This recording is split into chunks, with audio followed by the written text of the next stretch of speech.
전과 같이 기도드리겠습니다. 저희를 사랑하시는 하나님 아버지 감사합니다. 우리가 알지 못할 때 우리를 먼저 사랑하시고 주 예수 그리스도를 보내주시고 예수 그리스도의 보배로운 피로 우리 죄값을 다 지불해 주시고 다시는 심판을 받지 않게 해주신 이 크고 놀라운 은혜와 사랑을 인하여 감사를 드립니다. 이 시간 주 성령께서 함께 해주시고 우리 마음 가운데 두루 역사해 주옵소서. 주 안에서 올바른 신앙생활이 무엇인지를 깨달아 알 수 있도록 도와주시고 30배, 60배, 100배 결실하는 귀한 삶이 되도록 도와주옵소서. 하나님 말씀으로 우리 마음을 환하게 비춰주시고 또 여러 가지 궁금한 것들이 해결되도록 도와주시옵소서. 주 예수 그리스도 이름으로 기도하옵나이다. 아멘. 성경 레위기 16장 찾겠습니다. 레위기 16장. 제가 몇 군데를 읽겠습니다. 레위기 16장 5절입니다. 16장 5절. 16장 몇 군데를 제가 찾겠습니다. 5절. 이스라엘 자손의 회중에게서 속죄 제물을 위하여 수염소 둘과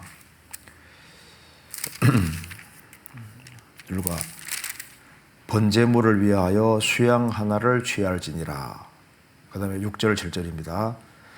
아론은 자기를 위한 속죄제의 수송아지를 들이되 자기와 권속을 위하여 속죄하고 또 그 두염소를 취하여 횡화목 여호와 앞에 두고, 그 다음에 15절. 또 백성을 위한 속죄제물소를 잡아 그 피를 가지고 장 안에 들어가서 그 수송아지 피로 행한 같이 그 피로 행하여 속죄소 위와 속죄소 앞에 뿌릴지니. 21절. 아론은 두 손으로 산점소의 머리에 안수하여 이스라엘 자손의 모든 불의와 거범한 모든 죄를 고하고 그 죄를 염소의 머리에 두어 미리 정한 사람에게 맡겨 광야로 보낼지니 염소가 그들의 모든 불의를 지고 무인지경에 이르거든 그는 그 염소를 광야에 놓을지니라. 거기까지입니다. 오늘 복음이 무엇인지를 간단하게 설명한 이후에 이제 신앙생활에 관련해서 아주 최대한 간략하게 말씀을 드리겠습니다. 주일날은 빨리 끝나야 되는데 최대한 빨리 이제 끝내도록 하겠습니다. 근데 그 빨리 끝내도 아무리 빨리 끝내도 12시 40분은 넘어갈 겁니다. 그런데 보통 주일은 12시 반까지 하는데 이제 조금 더 시간 길어질 수 있으니까 그걸 좀 염두에 두시고 들었으면 좋겠습니다. 자, 오늘 이제 신앙생활을 얘기하기 전에 복음에 대해서 조금 더 말씀을 드리겠습니다. 하나님께서 정말 모든 사람이 구원받기를 원하시기 때문에 아주 그림을 그려서 설명을 자세하게 해주셨습니다.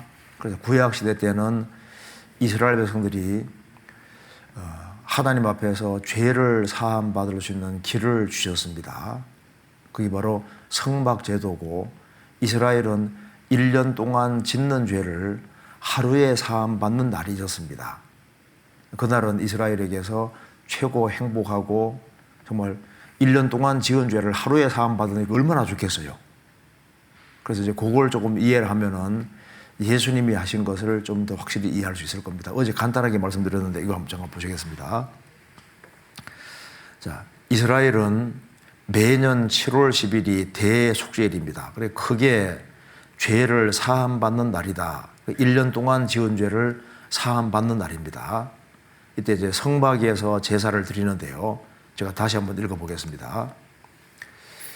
이스라엘 자손의 회중에게서 속죄 제물을 위하여, 그 속죄 제물, 죄를 사하는 제물을 위해서 수염소 둘과 번제물 전체를 불태워 드리는 번제물을 위하여 수양 하나를 취할지니라. 수양 한 마리는 번제물이고 속죄 제물은 수염소 2마리입니다.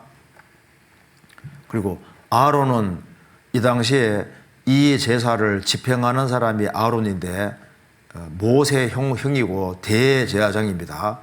대제사장 아론은 자기를 위한 속죄제의 수송아지를 드리되 자기와 권속을 위해 속죄하고 아론 대제사장과 아론의 집안 식구들도 1년 동안 죄를 지었으니까 1년 동안 지은 죄를 사함받기 위해서 수송아지를 속죄죄, 죄 사하는 제물로 드리는 겁니다. 그러니까 아론 집안을 위해서는 수송아지를 죽이는 겁니다. 또 그 2염소를 취하여 회막문 여 앞에 두고, 염소는 2마리가 속죄제물이라고 그러죠. 그래서 2염소를 취하여 회막문 여 앞에 두고 끌고 오는 겁니다. 15절, 또 백성을 위한 속죄제 염소를 잡아 죽이는 거예요.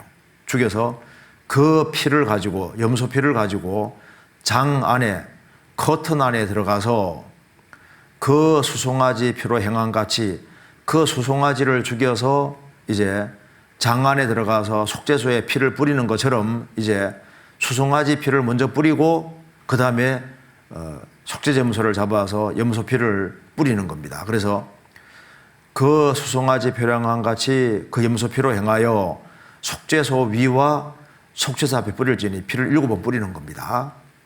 그 다음에 아론은 2손으로 산 염소, 1마리 염소는 죽였으니까 살아있는 염소 머리에 안수하여 이스라엘 자손의 모든 불의와 그 범한 모든 죄를 고하고, 여기에 중요한 구절이 바로 이겁니다. 그 범한 모든 죄, 그 범한 모든 죄, 모든 불의와 그 범한 모든 죄. 그 범한 모든 죄라는 것은 1년 동안 이스라엘 민족이 지은 죄가 얼마나 많겠습니까? 그래 이스라엘 민족이 지은 낱낱 죄, 그 모든 죄를 이제 고하고 그 죄를 염소의 머리에 두어, 그러니까 죄를 짐승에게 다 전가시키는 거예요. 그러면은 미리 정한 사람에게 맡겨, 미리 정한 사람이 이제 염소를 끌고 가는 겁니다. 광야로 보낼지니 염소가 그들의 모든 불의를 지고 모든 죄를 지고 무인지경 사람만 사는 곳에 이르거든 그는 그 염소를 광야에 놓을지니라. 그럼 이스라엘 백성들은 조용히 기도하면서 야, 저 짐승이 죄를 짊어지고 가는구나. 이제 안 보이면 짊어지고 갔다 이렇게 생각하는 겁니다. 자, 그리고 이걸 이제 그림으로 표현하면 이렇게 되는 겁니다. 이 사람이 대제사장, 이 당시에 아론입니다. 아론 대제사장이고, 이 아론의 아들들을 제사장이라고 하는데, 이 아론의 아들들도 또 아론 집안 식구들도 죄를 지었으니까 이 죄를 사함받기 위해서 수송아지를 죽이는 거예요. 여기가 바로 속죄소입니다. 속죄소 혹은 시온자. 요게 법궤고, 법궤 속에 십계명이 들어있고, 이 법궤의 뚜껑이 바로 여기 바로 속죄소입니다. 속죄소. 그러면 이제 아론 대제사장은 수송아지를 여기에 죽여서 피를 이제 양푼에 담아서 일부 받아서 이렇게 물두봉 통과하고 성소 통과하고, 여기가 장 커튼입니다. 커튼 열고 1년에 딱 한 번 여기에 들어가서 여기에다가 피를 뿌리는 거예요. 속죄소 위 앞에 뿌리는 겁니다. 그리고 이제 짐승을 죽여서 피를 여기에 뿌리고 깨끗하게 된 상태로 나옵니다. 나와서 이제 그 다음에 염소를 2마리 가져와서 염소 1마리를 동일한 방법으로 죽여요. 제단에서 죽이고 또 그 짐승의 피를 받아서 성소 통과하고 장 열고 커튼 열고 들어가서 여기다가 이제 피를 7번 뿌립니다. 그리고 이제 수염소 1마리는 이스라엘이 1년 동안 지은 죄를 대상이 안수해서 1년 동안 지은 모든 죄를 수염소에게 짊어지웁니다. 그리고 이제 미리 정한 사람이 수염소를 딱 끌고 끌고 이제 사람 안 사는 곳으로 끌고 가는 거예요. 그래서 저 사람 안 사는 곳에 이러면은 방류 놓아버리는 겁니다. 그럼 이스라엘 백성들은 야, 저 짐승이 이제 우리가 1년 동안 지은 죄를 짊어지고 갔다 이렇게 생각하는 거예요. 그리고 이제 수양 한 마리는 전체를 번제로 불태워 드립니다. 수양 한 마리는 전체를 불태워 드립니다. 이렇게 하면은 이스라엘이 1년 동안 짓는 죄가 사해지는 거예요. 근데 이것은 1년 전도 못 사고 1년 후도 못 사하니까 매년마다 연례 행사로 이렇게 짐승을 죽였다 그 말입니다. 근데 이것은 뭐냐? 이것은 진짜가 아니고 그림자고, 이건 전부 다 예수님이 하실 것을 미리 보여주는 것인데, 성막도 예수님의 그림자, 대제사장도 예수님의 그림자, 제물도 전부 다 예수님의 그림자입니다. 그래서 짐승이 1년 동안 지은 죄를 계속 짊어지는 것은 온 세상 죄를 지고 가는 예수님을 그림자로 보여준 것이고, 짐승을 죽이는 것은 십자가에 죽으시는 예수님의 그림자고, 대제사장이 피를 가지고 지성소에 들어가서 이스라엘 백성들을 위해서 기도하는 것은 예수님이 죽으시고 부활 성천에서 우리를 위해서 하늘 성소에서 우리를 위해 기도하는 그림자다 그 말입니다. 그러니까 성막은 전부 다 뭐냐? 제사는 전부 다 예수님의 그림자인 거예요.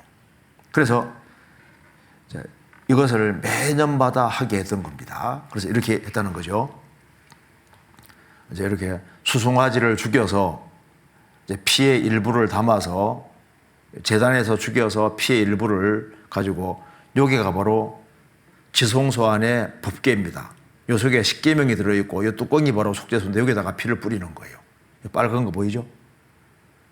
그래서 대제사장이 이스라엘 민족이 1년 동안 지은 죄를 이렇게 짐승에게 짊어지우고 또 한 마리 짐승은 죽이는 것, 이것은 이렇게 해서 1년 동안 지은 죄를 1년 동안 실제로 짓는 죄를 사함받는 겁니다.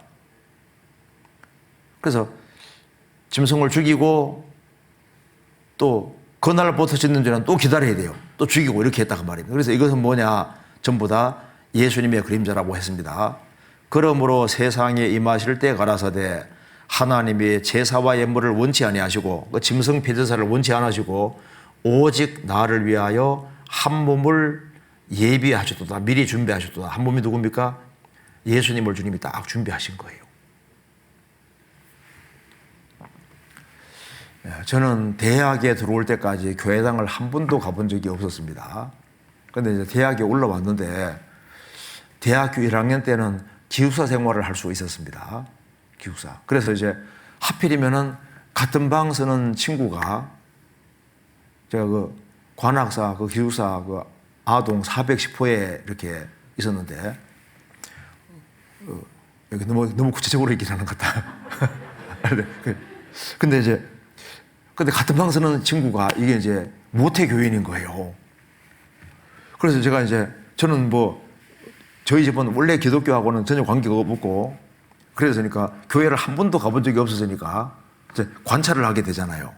근데 보니까 참 사람이 아주 경건하게 살고 한 달에 한 번씩은 꼭 24시간씩 금식을 하더라고요. 그래서 아주 굉장히 경건하게 살기 때문에, 그래서 이제 같은 방 쓰고 있으니까 또 예의상 또 교회를 한번 안 따라가기는 어렵잖아요. 그래서 이제 그 친구를 따라서 신림동에 있는 교회를 갔는데, 난생 처음으로 교회 갔죠. 근데 이제, 가운 입은 목사님이 이제 이렇게 뭐 설교를 하는데, 저는 목사님 하면 신령님으로 생각했고, 뭐 아무 생각이 없었죠.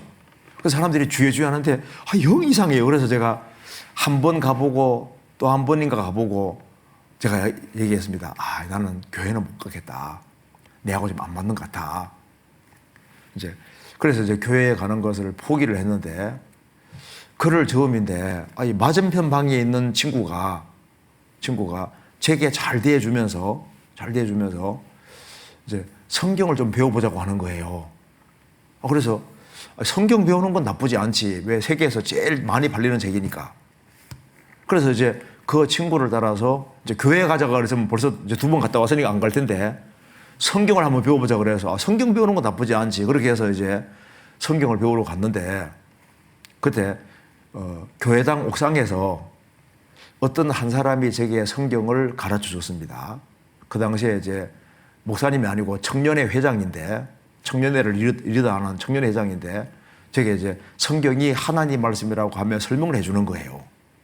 그런데 그 당시에 그분이 말이 얼마나 빠른지, 따발성처럼요, 얼마나 빠른지 몰라요. 그래서 이제 성경이 하나님 말씀이라고 하면서 한 시간 정도를 막 빨리빨리 얘기를 하는데 정신이 하나도 없는 거예요. 그래서 제가 한 시간 정도 듣다가 무리하지만은 이상하게 못 듣겠더라고요. 그래서 자리를 박차고 탁 일어나서 가려고 탁 섰는데 제 뒤통수에 대고 그분이 아주 빠른 말로 이렇게 말했습니다. 예수님이 이제 제자들에게 전도를 보내면서 어떤 동네에 가서 전도하는데 예수님 말씀을 받아들이지 아니하면 밖에 나와서 발에 먼지를 털어버리라. 심판날에 소돔 땅이 저보다 견디기 쉬우리라. 소돔 고모라가 음란에 그걸 달려서 하늘에서 하나님 불을 내려서 다 죽였는데, 예수님 말씀을 배쳐가는 사람은 발에 먼지를 털어버리라. 심판날에 소돔 땅보다 견디기 쉬우리라. 그러니까 발에 먼지를 털어버리라. 저는 예수님에 대해서 인상이 좀 좋았거든요. 예수님은 4대 성인 중에 하나고 뭐 좋은 분으로 생각했는데 예수님 말씀 배쳐가면 발에 먼지를 털어버리라 하는데, 제가 그때 딱 가려고 폼 잡았는데 발에 먼지를 털어버리라. 그 말을 듣는데 굉장히 무서운 말이더라고. 그래서 이제 가려고 폼 잡았는데 그 말에 딱 멈춘 거예요. 야, 이거 보통 심각한 말이 아니다. 근데 남자니까 앉을 수가 없잖아요. 또 이제 갈 수는 없고 앉을 수도 없고 이제 이런 애매한 상황이 됐는데, 제 친구가 야, 왔으니까 끝까지 들으나 봐야지 하고 쟤를 막 잡아당기는 데는 못 이기는 척 하면서 앉았습니다. 그래서 제가 가려고 하니까 이제 그분이 좀 약간 더 정색을 하고 조금 더 말을 차분하게 얘기하더라고요. 그래서 이제 나머지 1시간 정도 이게 쭉 들으면서 제가 하나님이 계실지도 모르는 생각은 항상, 계실지도 모른다 그 생각은 항상 하고 살았습니다. 왜냐하면은 저희 집이 옛날에 광산할 때 저희 큰아버지와 같이 이제 산에 올라가면 제가 큰아버님에게 물은 적이 있습니다. 큰아버님, 이 나무들을 누가 다 만들어주세요? 물으니까 나도 모른다 하더라고. 근데 어린 심정에 분명히 이거 만든 분이 있을 텐데 이 생각은 했었거든요. 그리고 중학교 다닐 때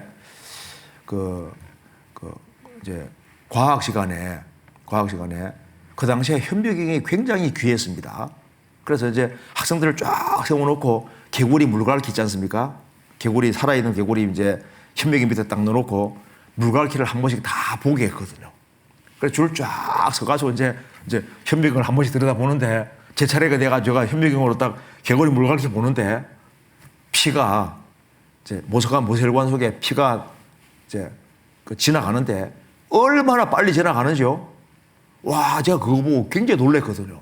그래서 막 한참 들여다보고 있으니까 막 비키라고 하는데 막 계속해서, 그래서 제가 야, 이게 도대체 뭐냐 그 말입니다. 이 미세한 세계가 이렇게 신비하게 돼 있는 거. 그래서 야, 이거 분명히 뭐가 있을 텐데 그 생각을 했었거든요.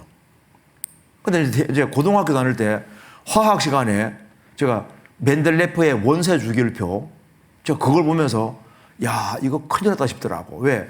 지구를 구성하는 근본 이 원소인데 원소마다 정확한 값이 있고 무게가 있고 질서가 있잖아요. 그래서 H2O는 물은 수소 분자 2개, 산소 분자 1개 해가지고 물이 되는데, 이 가장 기초가 되는 것부터 질서가 있고, 그 전부 다 화학적 결합을 할 때 다 질서 있게 결합을 하지 않습니까?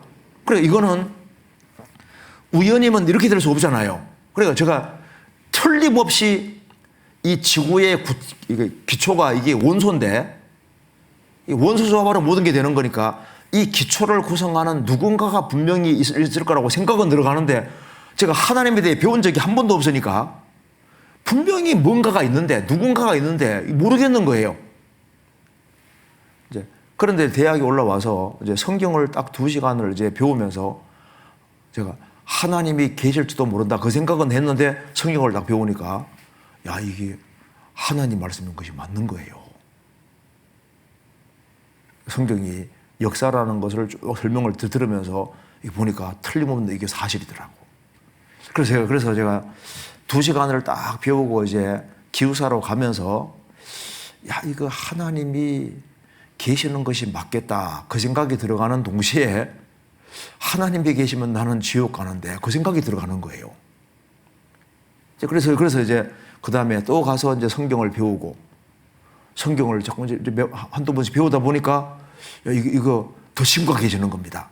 근데 제가 구원받을 당시에는요, 복음을 얘기를 안 해주는 거예요. 막 계속해서 애만 미기는 겁니다. 그래서 하나님 계시고 죄인이고 지옥 가는 거 이제 그런 것만 얘기해주고 답은 절대 얘기를 안 하는 거예요.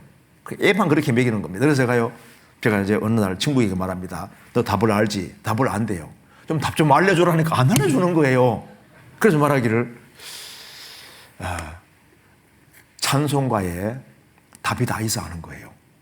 그래서 찬송가를 펴가지고 구원을 받고 싶으니까 찬송가를 뒤적 하는데 하얀 것은 종이, 까만 것은 글씨 그거밖에 모르겠더라고.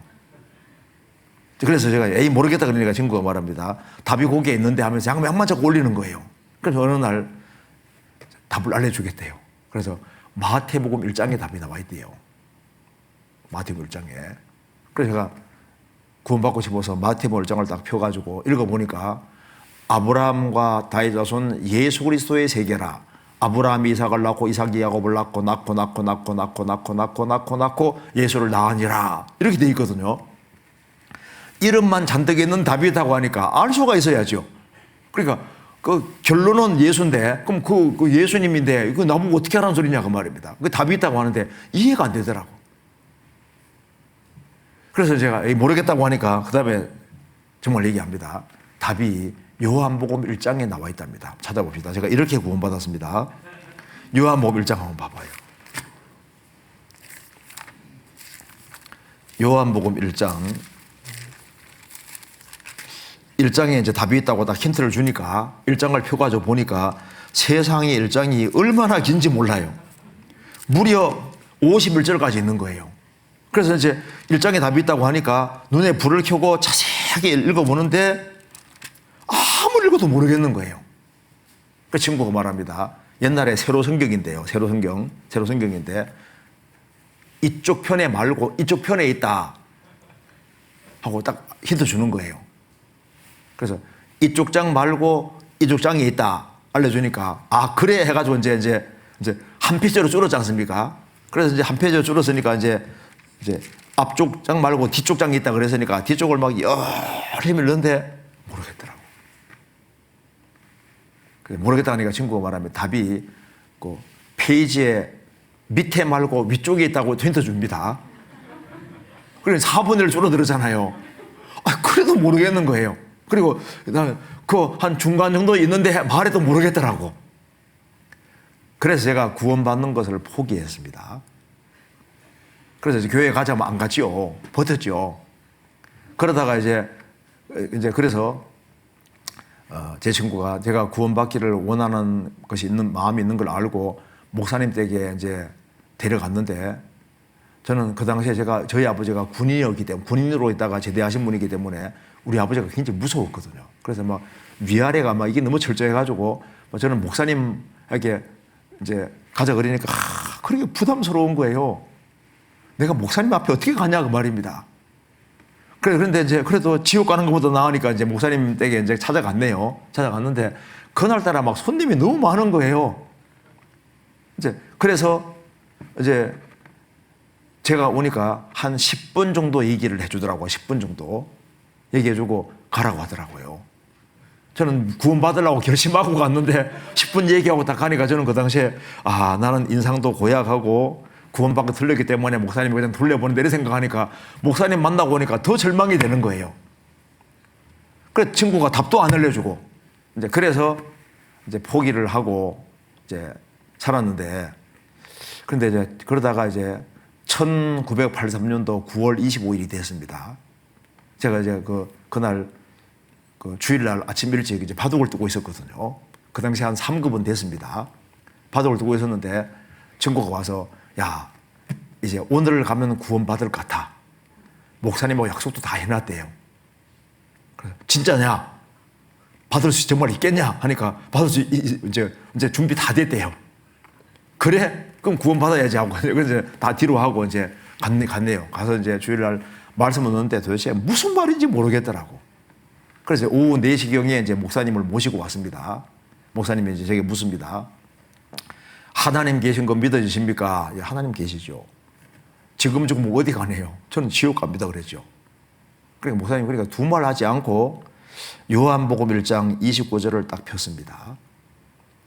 제보고 이렇게 읽으라고 했습니다. 여기에 요 구절 여기 보시면요. 이렇게 보라부터 읽어보라고 했거든요. 그래서 제가 읽었습니다. 보라 세상 죄를 지고 가는 하나님의 어린 양이로다. 이렇게 읽었습니다. 그때도 못 깨달았어요. 또 한 번 읽어버려요. 또 한 번 읽었습니다. 보라 세상 죄를 지고 가는 하나님의 어린 양이로다. 그때도 못 깨달았어요. 그러니까 목사님이 이렇게 설명하더라고요. 여기 이제 동그라미 다 그려놓고 홍정현 이렇게 써놓고 내가 태어나서 오늘까지 살아오면서 지은 죄가 있고 죽을 때까지 있는 죄가 있는데 이게 내 모든 죄다. 자, 동그라미 또 하나 딱 그려놓고 보라 세상 죄를 지고 가는 하나님의 어린 양이로다. 그러면서 이제 세상 죄는 세상 사람 죄다. 하나님이 세상을 이처럼 사랑하사 독생자를 주셨으니 이는 저를 믿는 자마다 멸망치 않고 영생을 얻기를 함이니라. 이제 그러면서 이 세상 죄는 온 세상 사람 죄를 가리키는 거다. 그럼 세상 죄 속에 내 죄가 포함되냐 안 되냐 하면서 이렇게 하는 순간에 깨달아졌거든요. 제가 이 당시에 대학교 1학년이었으니까 전체집합, 부분집합은 알잖아요. 그러니까 전체집합이라는 세상 죄 속에 부분집합으로 내 죄가 포함되잖아요. 제가 이 순간에 아하 그렇구나. 예수님이 세상 죄 짊어질 때 내 죄를 다 짊어졌고 그래서 예수님께서 십자가에 피를 흘리고 죽으시고 부활하셨구나. 이것이 순식간에 이해가 딱 됐습니다. 저는 이 순간에 딱 깨우쳤거든요. 그러니까 예수님이 내 죄를 다 짊어졌고 죽으시고 부활했으니까 심판 끝나버리지 않습니까?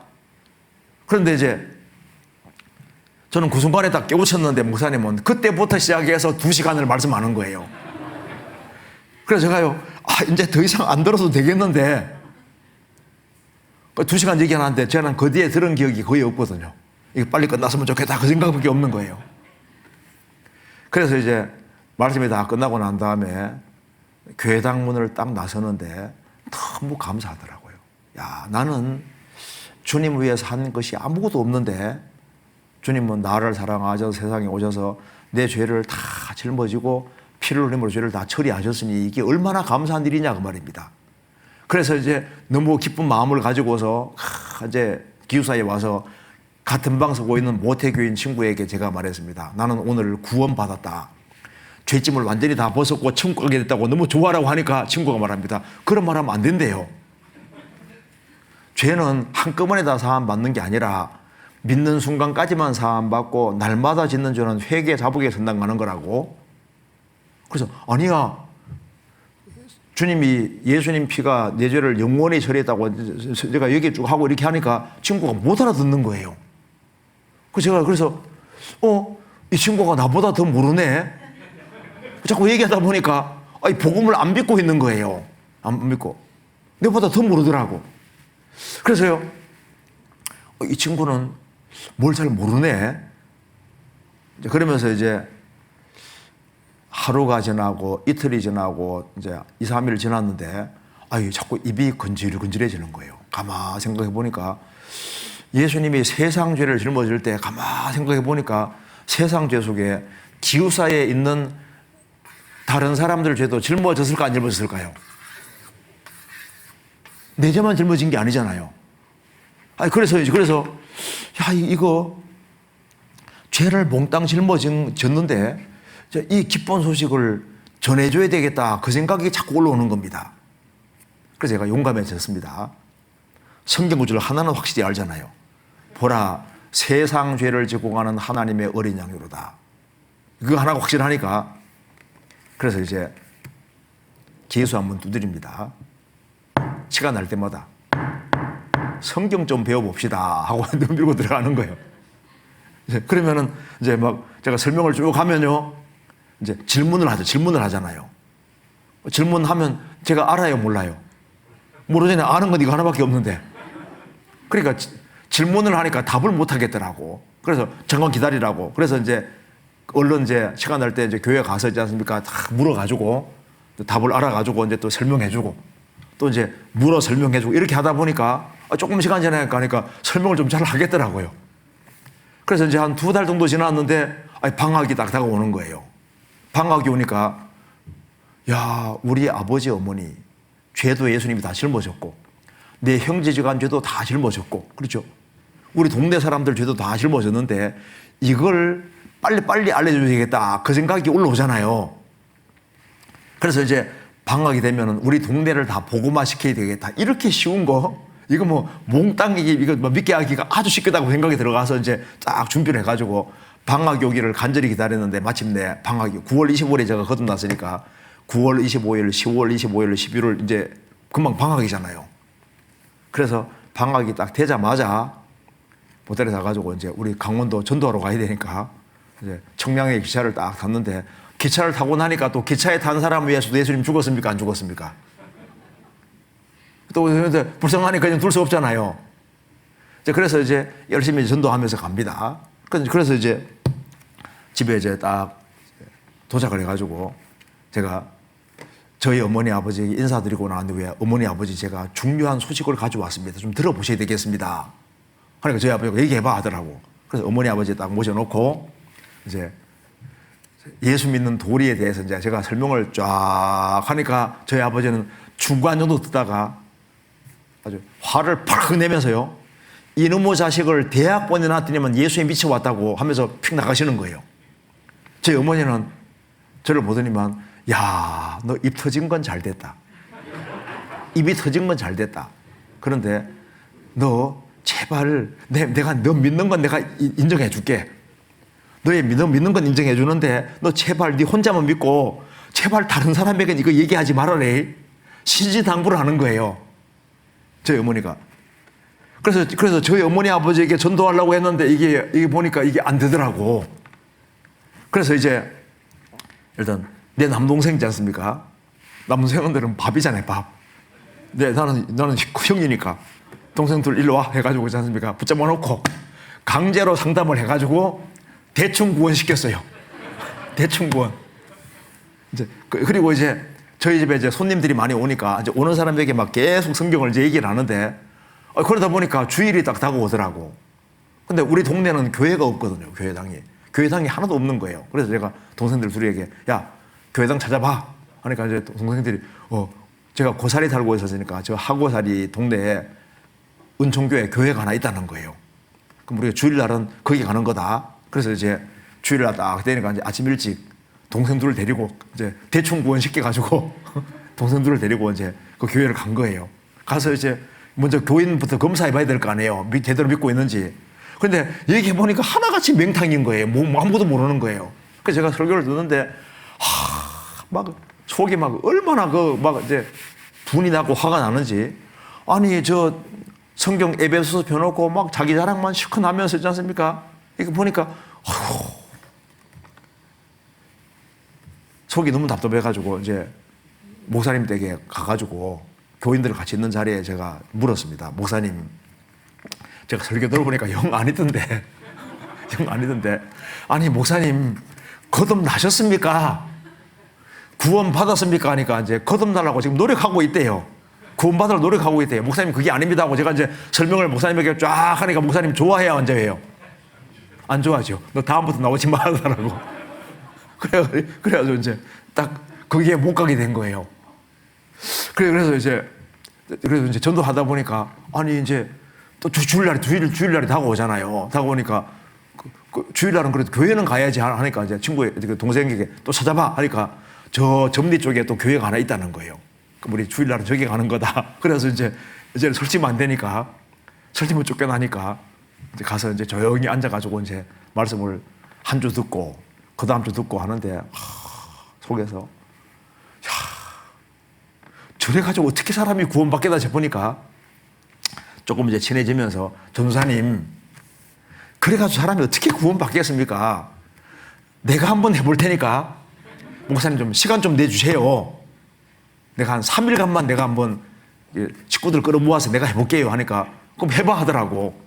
그래서 여기에 교인도 많아지고 얼마나 좋겠습니까? 내가 한번 해보겠다 하니까 해보래. 그래가지고 이제 사람 끌어모아가지고 이제 처음으로 지 않습니까? 집회를 해봤는데 구원받은 지금 몇 개월입니까? 몇 개월? 한 2, 3개월밖에 안 됐는데 모아놓고 이제 한바탕 가는데 그러면 사람이 구원될까 안 될까요? 안 되죠. 안 되죠. 그런데 뭐가 있냐면은 마음속에 야, 이걸 전해야 되겠다는 그 마음은 계속 올라오는 거예요. 계속해서. 한 번은요, 제가 대학 다닐 때 제 친구가 막 아주 유명한 선교사가 온다고 꼭 교회 가보자 해서 이제 교회를 갔었거든요. 근데 설교를 듣는데 영 아닌 거예요. 그래서 야, 선교사가 어떻게 저렇게 얘기를 하나. 그래서 이제 대학부에 가서 하는 거 보니까 이게 영 생명이 없는 겁니다. 그래서 제가 이제 단상에 올라가서 다 좀 비켜보시오. 내가 해보겠습니다. 하고 이제 올라가서 막 끄집어 내리고 이렇게 막 이제 그러니까 제가 교만해서 그런 게 아니고 답답해서 구원받고 나니까 야, 이게 무엇보다 이 복음을 사람들이 알아야 되는데 이 생각이 계속 올라오는 거예요. 시간 지나가면서 내가 아무래도 이 길로 서겠다 싶더라고요. 이 길로 들어섰잖아 봐요. 제 인생 바꾼 것이 딱 요겁니다. 요게. 보라, 세상 죄를 지고 가는 하나님의 어린 양이로다. 예수님이 세상 죄 짊어질 때 내 모든 죄를 짊어졌고 여기 계신 모든 분 죄도 예수님이 짊어지신 거예요. 그렇잖아요. 빠뜨린 사람이 없잖아요. 우리가 알든 모르든 다 짊어진 것이 맞습니다. 그래서 여기에 이제 히브리서 9장 12절 이 말씀이 이해되잖아요. 염소와 송아지 피로 아니하고, 여기 염소와 송아지 피는 대속죄일의 피입니다. 이스라엘이 1년 동안 짓는 죄를 사하는 피인데 예수님은 염소와 송아지 피가 아닌 자기 피로, 염소와 송아지 피는 1년씩 실제로 짓는 죄를 사하는 피인데 예수님 피는 영원한 속죄를 이루사. 그러니까 실제로 짓는 죄를 영원히 처리하셨으니까 내가 앞으로 지구상에 1000년 더 살아도 죄를 사했다는 얘기잖아요. 이미 이루셨으니까. 내가 앞으로 지구상에 10,000년 더 살아도 사했다는 얘기잖아요. 그렇지 않습니까? 하나님은 우리 죄를 정말로 사해 주기를 원하셨고 다른 방법이 없는 거예요. 하나님은 공의로운 하나님이기 때문에 죄는 대가가 지불 안 되면 용서가 안 되는 겁니다.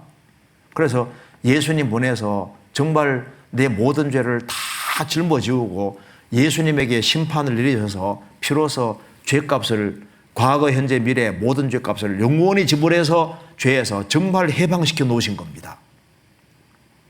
세상의 모든 종교는 물 떠내려가는 사람에게 너가 헤엄쳐 나와라고 계속 얘기를 하는 겁니다. 성경은 그게 아니라 주님이 뛰어들어서 일단 건져놓고 일단 안 죽게 만들어 놓고 시작하는 거예요. 하나님께서 일단 죄값을 지불해서 일단 사람을 건져놓고 일단 망하지 않게 해놓고 사랑해주고 도와가면서 바꿔주시는 겁니다. 그러니까 세상 종교와 정반대잖아요. 여기에 영원한 속죄를 이루사 영원부터 영원까지 사하신 겁니다. 자, 그리고 이제 또 한 가지 이제 감정과 관련돼서 좀 생각을 해봐야 되는데 출애굽기 11장에 보면은 이제 이스라엘이 에집트에 살 때 하나님이 에집트에 10가지 재앙 내렸는데 10번째 재앙이 맏아들 죽이는 재앙이었습니다. 모세가 바로에게 이르되 여호와께서 이같이 말씀하시기를 밤중에 내가 애굽 가운데로 들어가리니 애굽 가운데 처음 난 것은 왕 위에 앉은 파라오의 장자로부터 맷돌 뒤에 있는 여종의 장자까지와 모든 생축에 처음 난 것이 죽을지라 애굽 전국에 전부 풍부한 큰 곡성이 있으리라. 그러니까 에집트에서 처음 난 것은 파라오 왕의 장자부터 가축에 처음 난 것까지 장자란 장자는 다 죽습니다. 그럼 여기에 왜 하나님이 이 장자를 다 죽게 했냐면 여기에 아주 중요한 뜻이 들어 있습니다. 이 뭘 가르치냐면요. 에집트는 세상을 가르치는 것이고 장자는 상속자입니다. 그러니까 이 세상에서 세상에 소망을 두고 세상 것을 추구하는 모든 사람은 다 영원한 멸망을 받을 것을 미리 보여주신 거예요. 그런데 이스라엘 민족은 그 당시에 노예고 애굽에는 소망이 없어요. 그래서 그들은 뭘 바라냐면 가나안 땅을 바라는 사람인 겁니다. 그처럼 이 죄 많은 세상에 살지만은 이 세상의 전부가 아니고 영원한 축복을 바라는 사람들이 바로 이스라엘 장자입니다. 그래서 그 장자들에게 주님께서 피를 바르게 하셨고, 예수님 피는 누구에게 믿어지냐면은 세상의 소망을 가지고 땅의 것에 붙잡혀 있는 사람은 예수님의 피를 아무리 들어도 안 믿어지는 거예요. 아세요? 그래서 애굽의 장자는 피가 안 믿어집니다. 피를 안 발라요. 이스라엘 장자만 피를 바라지 않습니까? 비록 죄 많은 세상에 살지만은 이 세상의 전부가 아니고 사람은 영혼이 있고 영혼을 위해 지원받은 걸 알고 영원한 것을 추구하는 사람, 영원한 천국을 바라는 사람, 그런 사람에게 신비하게도 주님 피가 딱 믿어지는 겁니다. 여기 보시겠습니다. 너희 어린 양은 흠없고 일련된 수컷으로 하되 양이나 염소 중에서 취하고 이달 14일까지 간직하였다가 해질 때 이스라엘 회중이 그 양을 잡고 그 피로 양을 먹을 진문 좌우 설주 임방에 바르고.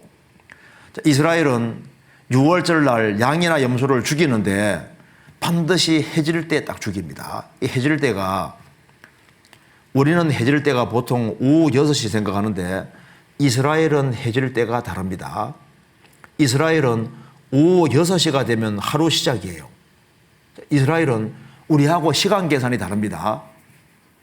그래서 이스라엘은 이제 시기가 있으면은 오후 6시가 딱 되면은 밤 6시가 되면 이게 하루 시작이에요. 우리는 이제 보통 아침 6시면 하루 시작이잖아요. 이스라엘은 밤 6시가 하루 시작이라고요. 그러니까 이스라엘은 6시와 12시 사이 오후 3시를 해질 때로 항상 생각합니다. 그러니까 이스라엘은 해질 때 하면은 오후 3시예요. 오후 3시에 양을 죽이는 겁니다. 해질 때 오후 3시에 그 말입니다. 그 양을 잡고 죽여서 그 피로 양을 먹을 집문 좌우 설주 임방에 바르고, 집 안에서 양을 먹는데 그 집 문 좌우 설주 임방에 피를 바릅니다. 양을 죽여서 피를 바르는데 우슬초에 찍어서 이렇게 바르는 거예요. 우슬초는 이스라엘 사람 사는 앞에 나가면 흔한 풀이 우슬초입니다. 그 믿음 가르치는 거예요. 양을 죽여서 피를 찍어서 바르면 무조건 사는 겁니다. 그리고 출애굽기 12장 13절에 내가 애굽 땅을 칠 때 그 피가 너희 거하는 집에 있어서 너희를 위해 표적이 될지라. 내가 마음 볼 때가 아니라 피를 볼 때 너희를 넘어가리니 재앙이 너희에게 내려 멸하지 않으리라. 피를 바른 집은 양이 대신 죽었으니까 심판이 넘어가는 겁니다. 6월절 날 이렇게 여기가 임방이고 여기가 이제 좌우설주입니다. 임방과 좌우설주에 바르는 거예요. 자, 6월절 날 내가 피를 볼 때 넘어간다고 했는데 제일 자신만만해 보이는 사람이 1, 2, 3, 4, 5번 중에 누굽니까? 5번이 제일 자신만만하잖아요. 2번은 어렵습니다. 근데 누가 죽냐 하면 누가 죽습니까? 5번이 죽어요. 5번이. 왜? 피를 안 발라잖아요. 그래서 피를 볼 때 너희를 넘어갈 것이다. 그래서 여기에 원래는 내가 죽을 자리에 예수님이 대신 죽어주시는 거예요. 내가 피를 볼 때 너희를 넘어갈 것이다. 그래서 여기에 이제 이 말이 굉장히 중요한 겁니다. 피를 볼 때 너희를 넘어갈 것이다. 여기 보시죠.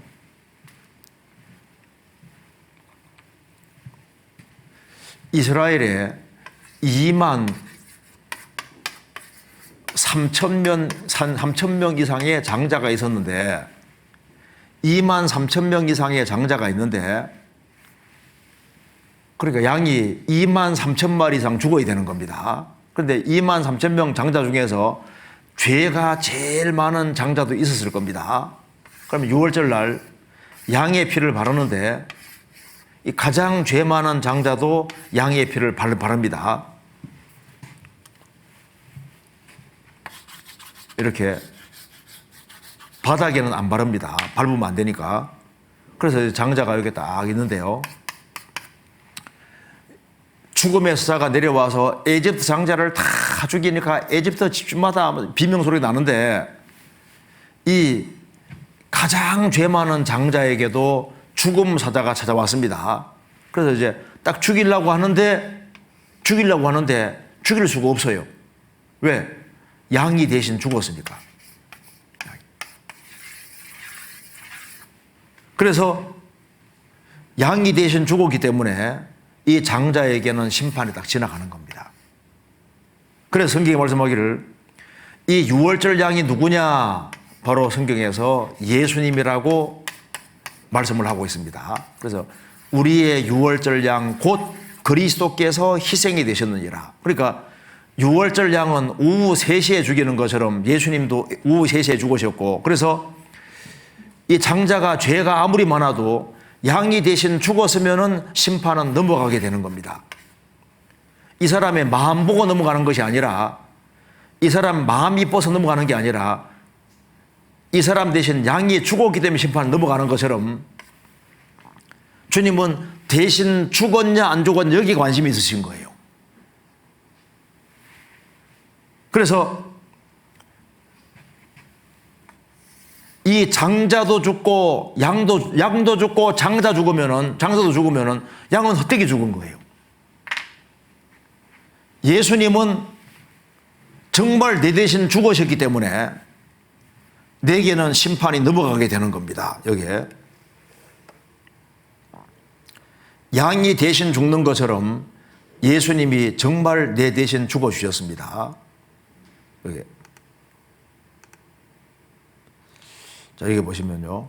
이렇게 피를 이렇게 바릅니다. 이렇게. 그러니까 피를 볼 때 너희를 넘어갈 것이다.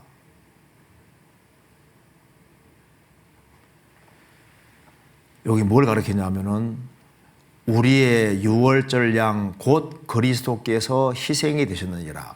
6월절 양이 바로 예수님인 거예요. 그래서 양이 대신 죽었기 때문에 여기 보시면은 이제 내가 죽을 자리 예수님이 대신 죽으셨으니까 예수님이 내 대신 죽으신 것이 사실이면 나는 어떻습니까? 심판을 받지 말아야 되는 것이 맞잖아요. 자, 그래서 여기에 디모데전서 2장 4절 6절에 하나님은 모든 사람이 구원을 받으며 진리를 아는 데 이르기를 원하시느니라. 모든 사람이 구원받기 원하시는 그 하나님께서 그가 모든 사람을 위하여 자기를 속전으로 주셨으니, 자, 모든 사람이 구원받기를 원하시는 그 하나님께서 모든 사람을 위하여 돈이 아니라 자기 자신을 빚 갚듯이 죄의 빚을 갚기 위해서 자기를 십자가에 내어주셨다. 누굴 위해서냐? 모든 사람을 위해서입니다. 그래서 그리스도의 사랑이 우리를 강권하시는도다. 우리가 생각건대 한 사람, 예수님 한 사람이 모든 사람을 대신하여 죽었은즉 모든 사람이 죽은 것이라. 예수님 한 사람이 모든 사람을 대신해 죽었으니까 내 대신 죽은 거지 않습니까? 그러니까 내가 죽을 자리에 대신 심판을 받은 겁니다. 그래서 여기 보면은 아담 한 사람 때문에 모든 사람이 죄인 됐으니까, 자, 보세요. 아담 때문에 세상 죄가 들어오게 됐으니까 예수님 한 분이 모든 죄를 처리할 수 있는 길이 열린 것이고, 아담 때문에 내가 죄인 됐으니까 아담과 나는 100% 연결됩니다. 그러니까 예수님은 정확히 내 대신 형벌을 받으신 것이 맞는 거예요. 그러니까 내가 죽을 자리 예수님이 대신 벌 받았으니까 예수님도 벌 받고 나도 벌 받으면 예수님 헛되게 죽은 거지 않습니까? 그러니까 예수님이 내 대신 벌 받은 게 사실이니까 나는 벌 받을 필요가 없게 해주신 겁니다. 그렇잖아요. 그래서 여기 보시겠습니다.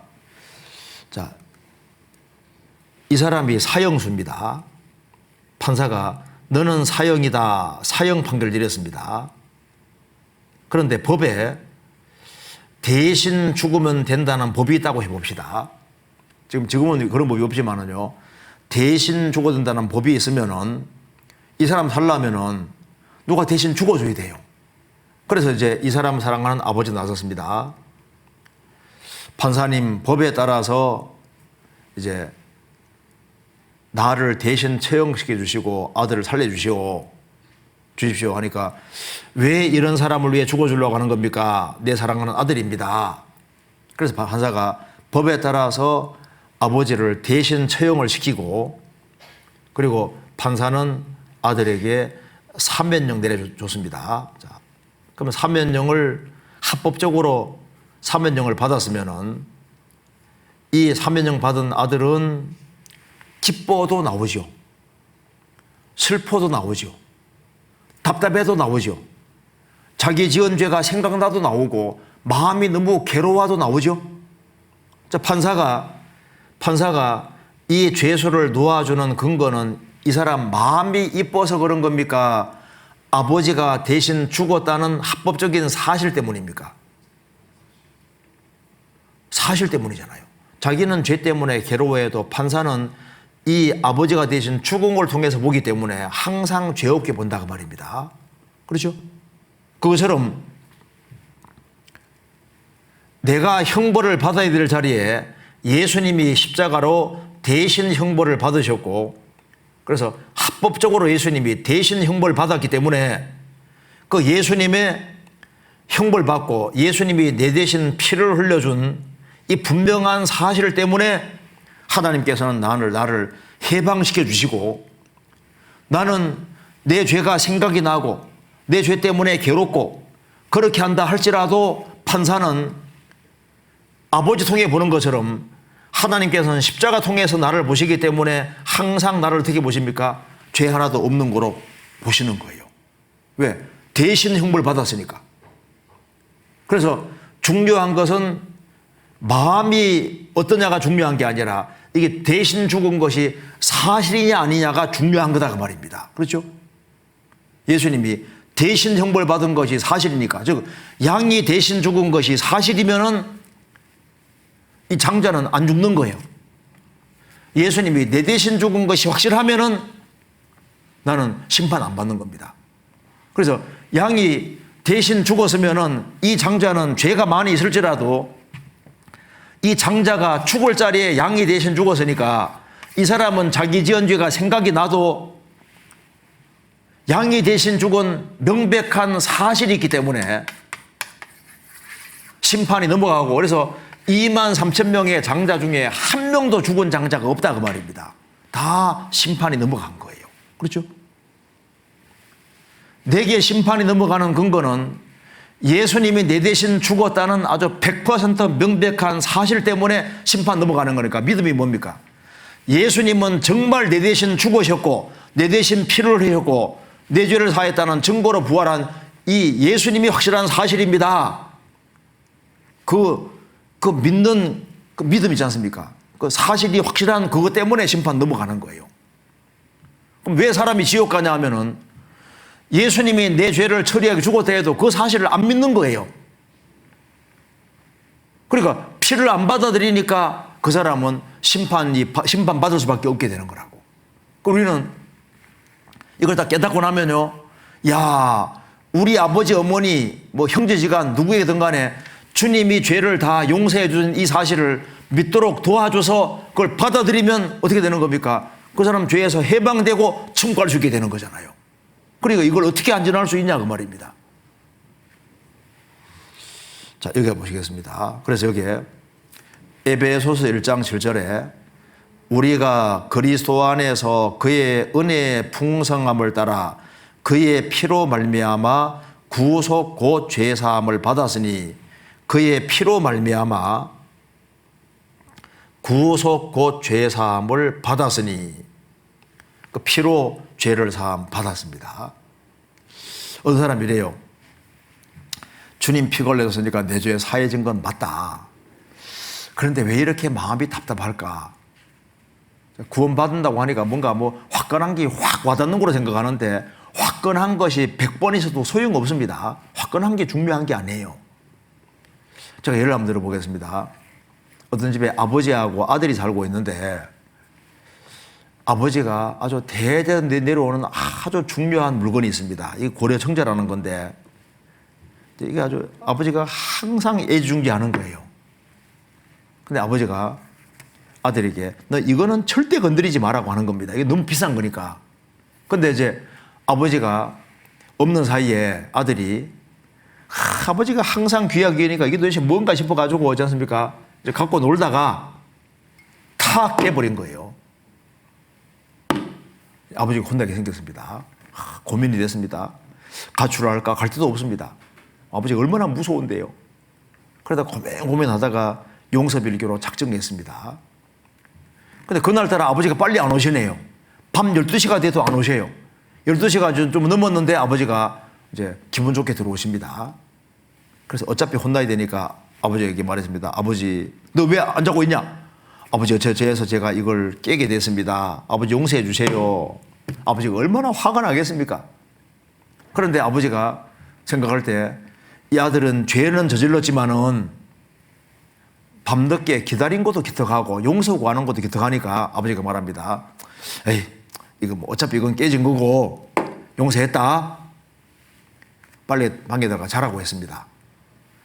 자, 맞을 줄 알았는데 예상 밖에 안 맞았잖아요.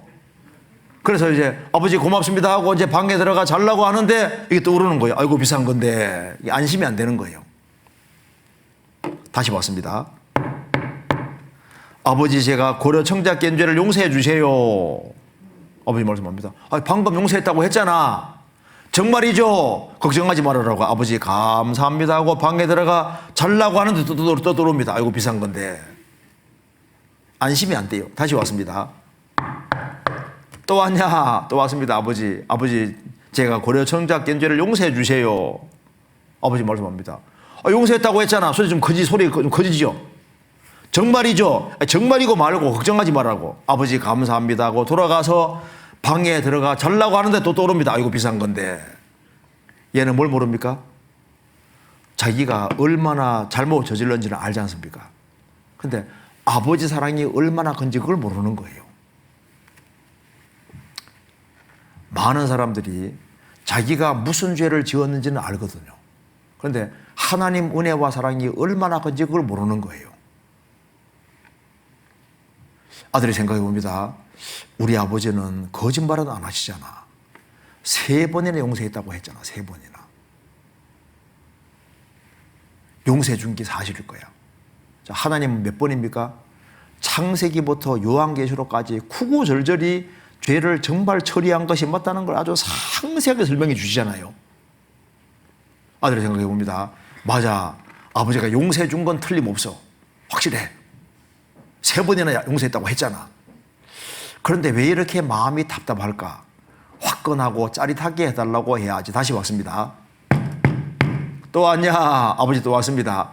아버지 용서했다고 하니까 아버지 고맙긴 고마운데 아버지 뭐 화끈한 것이 없고 짜릿하고 뜨거운 게 없어요. 화끈하고 짜릿하게 좀 해주세요. 해줄게. 화끈한 거 짜릿한 게 있으면 내가 확실히 믿겠다는 거예요. 일로 와봐.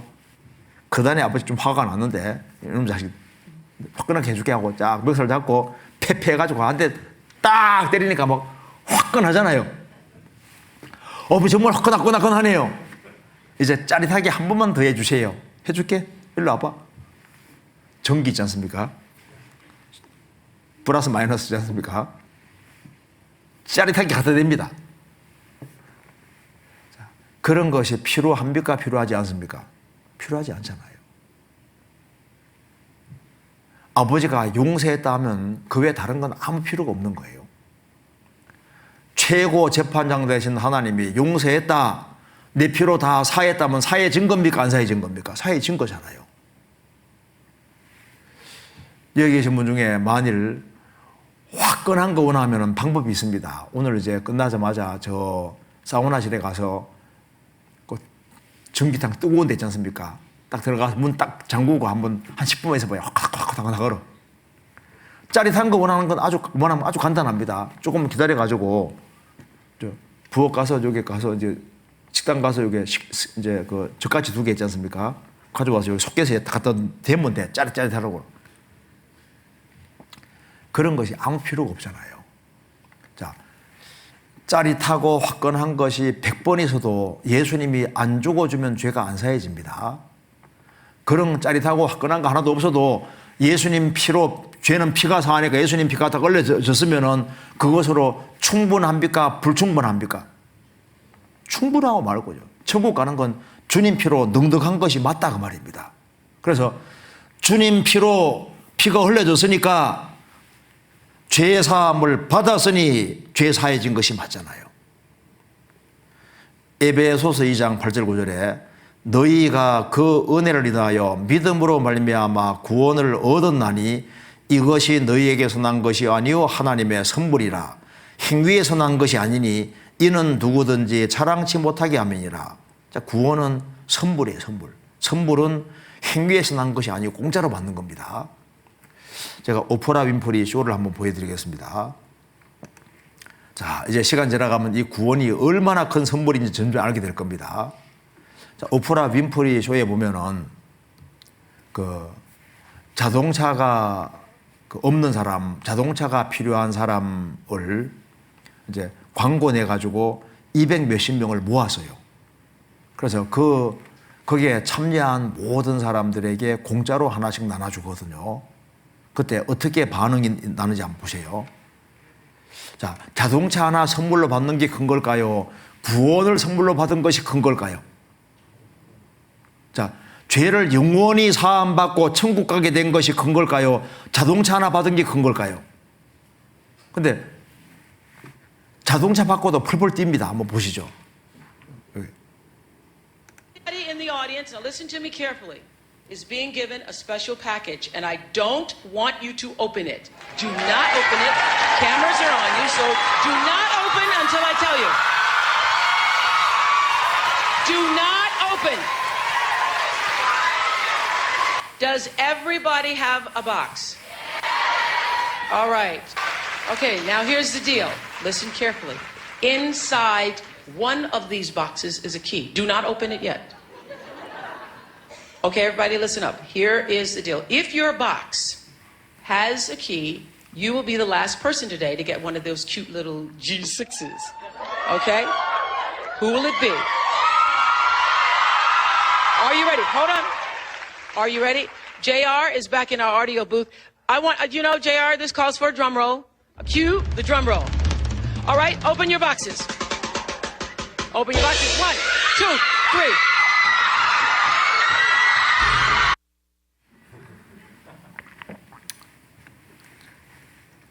근데 봐요. 자동차 하나 바꿔도 야 하는데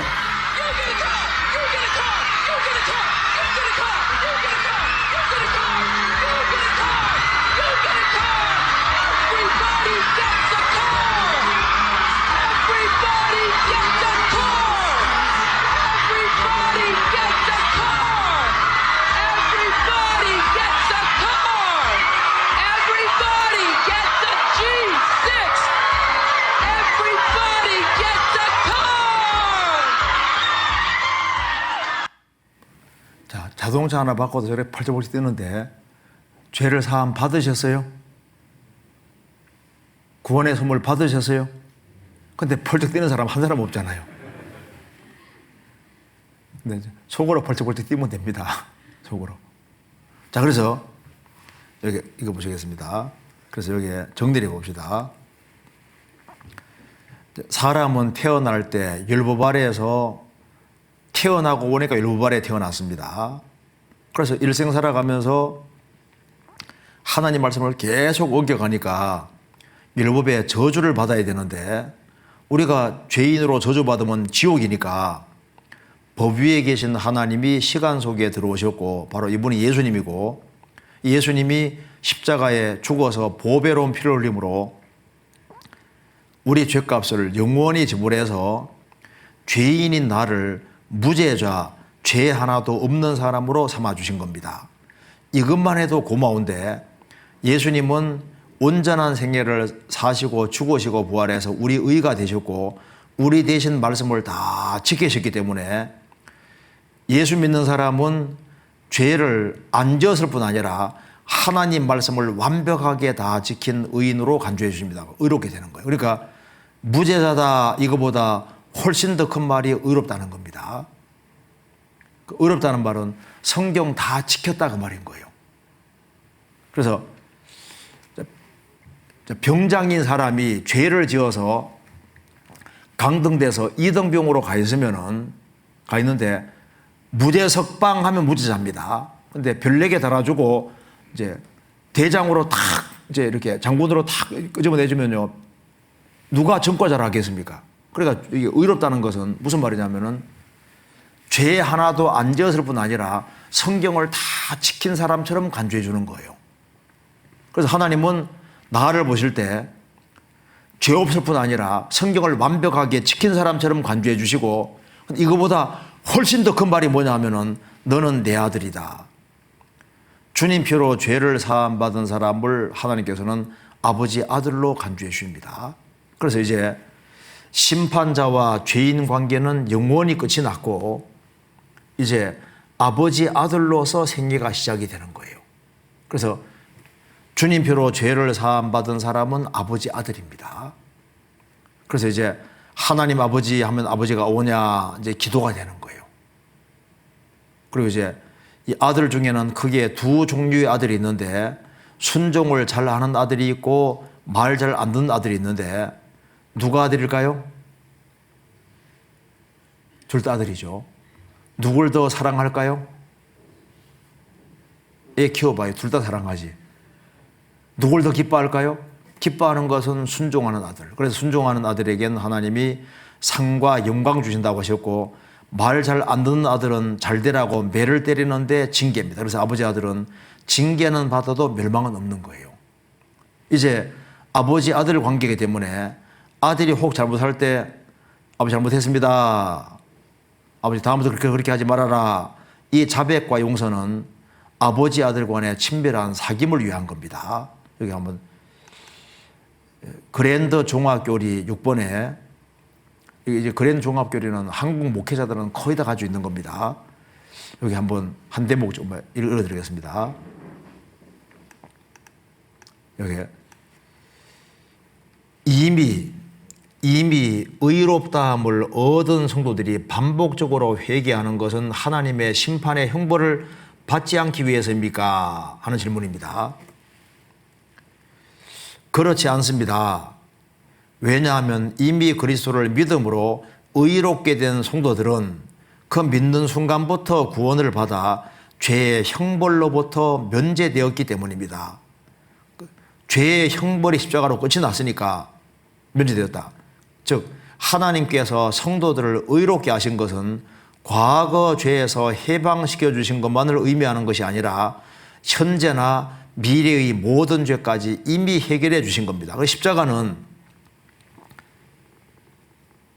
현재나 미래의 모든 죄까지 이미 해결해 주신 것입니다. 이미 해결해 십자가로 끝이 난 거예요. 따라서 이미 구원받은 성도에게서 죄의 회개는 죄에 대한 하나님의 형벌과는 아무런 상관이 없습니다. 그러니까 형벌은 끝이 났다고 말입니다. 그렇다면 성도가 반복적으로 회개해야 하는 까닭은 무엇입니까? 하나님과의 화평한 관계를 누리기 위해서입니다. 친밀한 사귐을 위한 거다 그 말입니다. 그래서 하나님 아들이 잘 살든 못 살든 항상 아들인데 잘못된 것을 고집하면은 친밀한 사귐이 안 되니까 잘못한 걸 솔직하게 인정하고 들어갈 때 이 친밀한 사귐이 되고 아버지가 격결로 가면 하나님께서 매를 대서라도 제자리 갖다 놓습니다. 그래서 곁길로 가다가 돌이키는 것도 회개라고 되어 있거든요.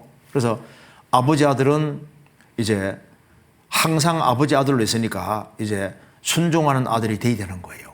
자, 그리고 이제 이 아버지 아들이 그 친밀하게 사귀는 속에 있어야 되는데 아들이 혹 고의적으로 큰 잘못을 범하면은 하나님은 아들이 잘 되기 원하기 때문에 매를 때리는 것이 있습니다. 이걸 징계라고 합니다.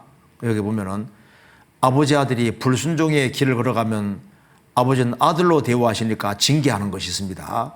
그래서 히브리서 12장 7절 8절에 너희가 참으면 징계를 받기 위함이라 하나님이 아들과 같이 너희를 대우하시나니 어찌 아비가 징계하지 않은 아들이 있으리요 징계는 다 받는 것이거늘 너희에게 없으면 사생자요 참아들이 아니니라. 이제 주님 피로 구원받은 사람은 그날부터 하나님이 아들처럼 대우하십니다. 아들과 같이 너희를 대우하신다. 아들과 똑같이 대접하시기 때문에 아들이니까 어찌 아버지가 징계하지 않은 아들이 있겠느냐. 징계는 답니다. 다 받는 것이거늘 너희에게 없으면 사생자요 참아들이 아니니라. 아버지 없는 아들은 내버려둬도 아버지는 아들을 근실하게 징계하는 것처럼 하나님은 하나님 아들 된 사람을 근실하게 징계하십니다. 왜? 아들이니까. 그 세상에 아버지가 있다는 게 얼마나 행복이에요. 아버지 아들 된 사람은 하나님이 항상 아들로 대접하시고 아들이니까 천국을 자동으로 상속받게 되는 거예요. 그러면 이제 주님 피로 죄를 사함 받은 하나님 아들이 어떻게 하면 신앙생활을 잘할 수 있을까? 이 신앙의 원리가 복잡하지 않습니다. 자, 이 구원도 성경을 딱 요약하면은 예수님이고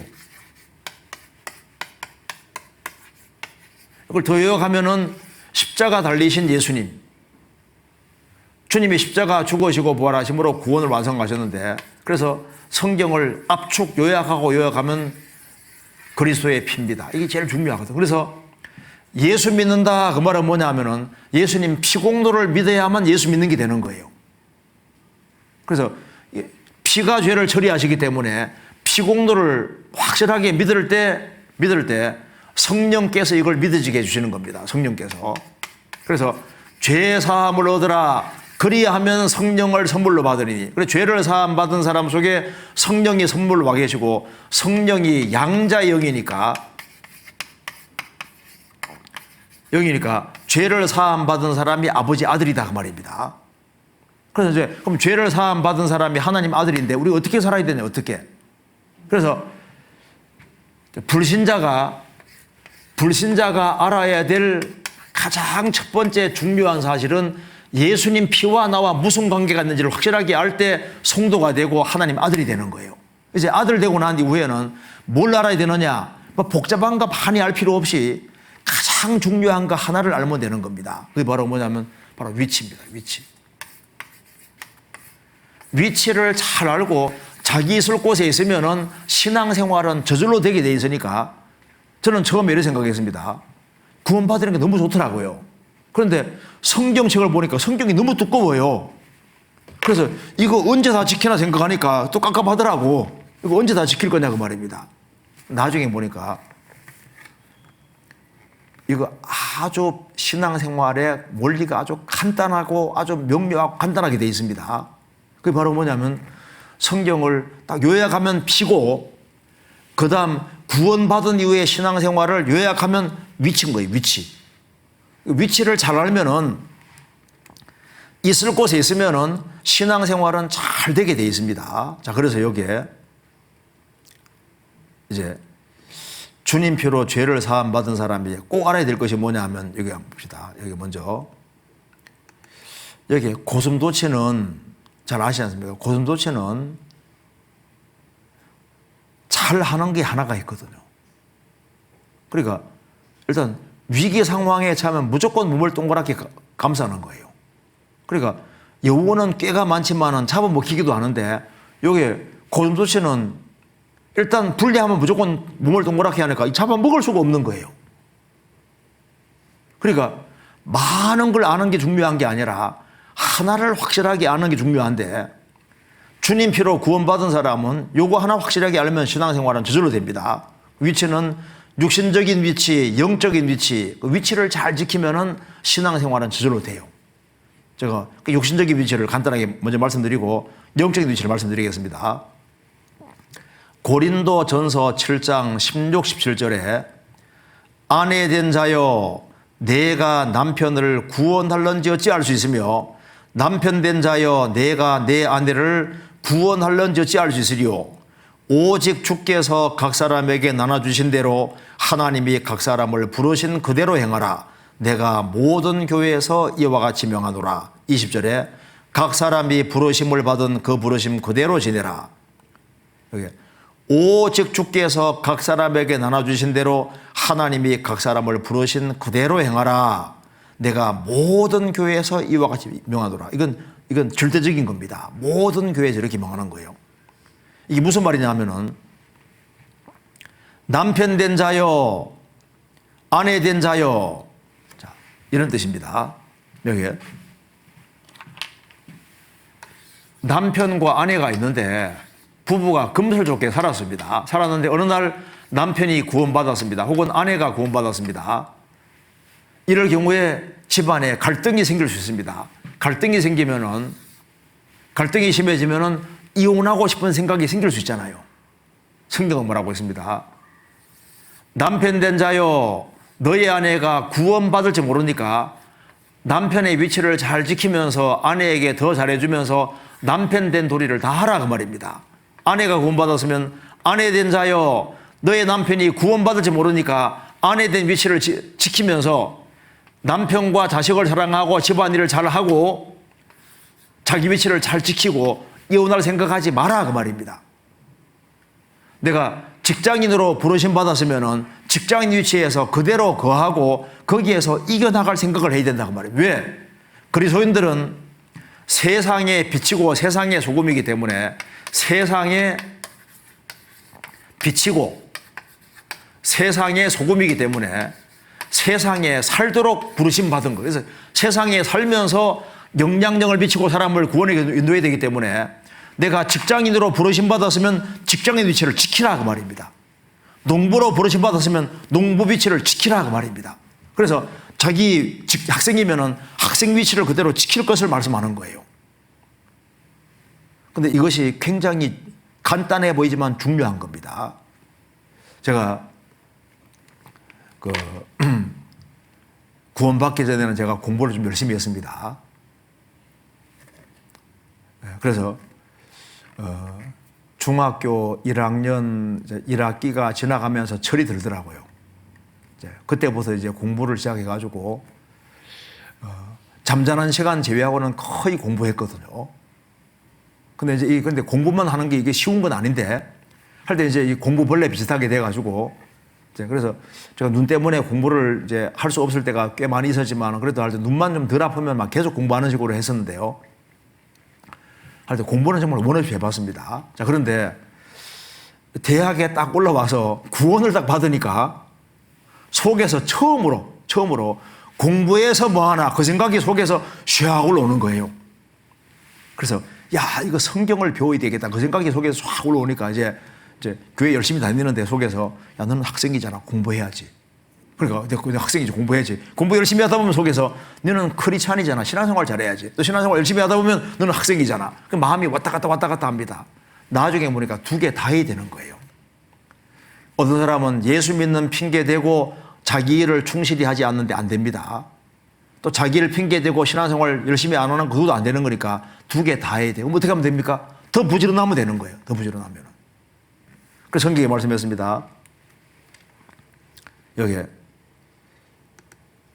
내가 자기 사업에 건실한 사람을 보았느냐? 이러한 사람은 왕 앞에 설 것이요 천한 자 앞에 서지 아니하리라. 내가 자기 주어진 일에 건실한 사람을 보았느냐? 이러한 사람은 왕 앞에 설 것이다.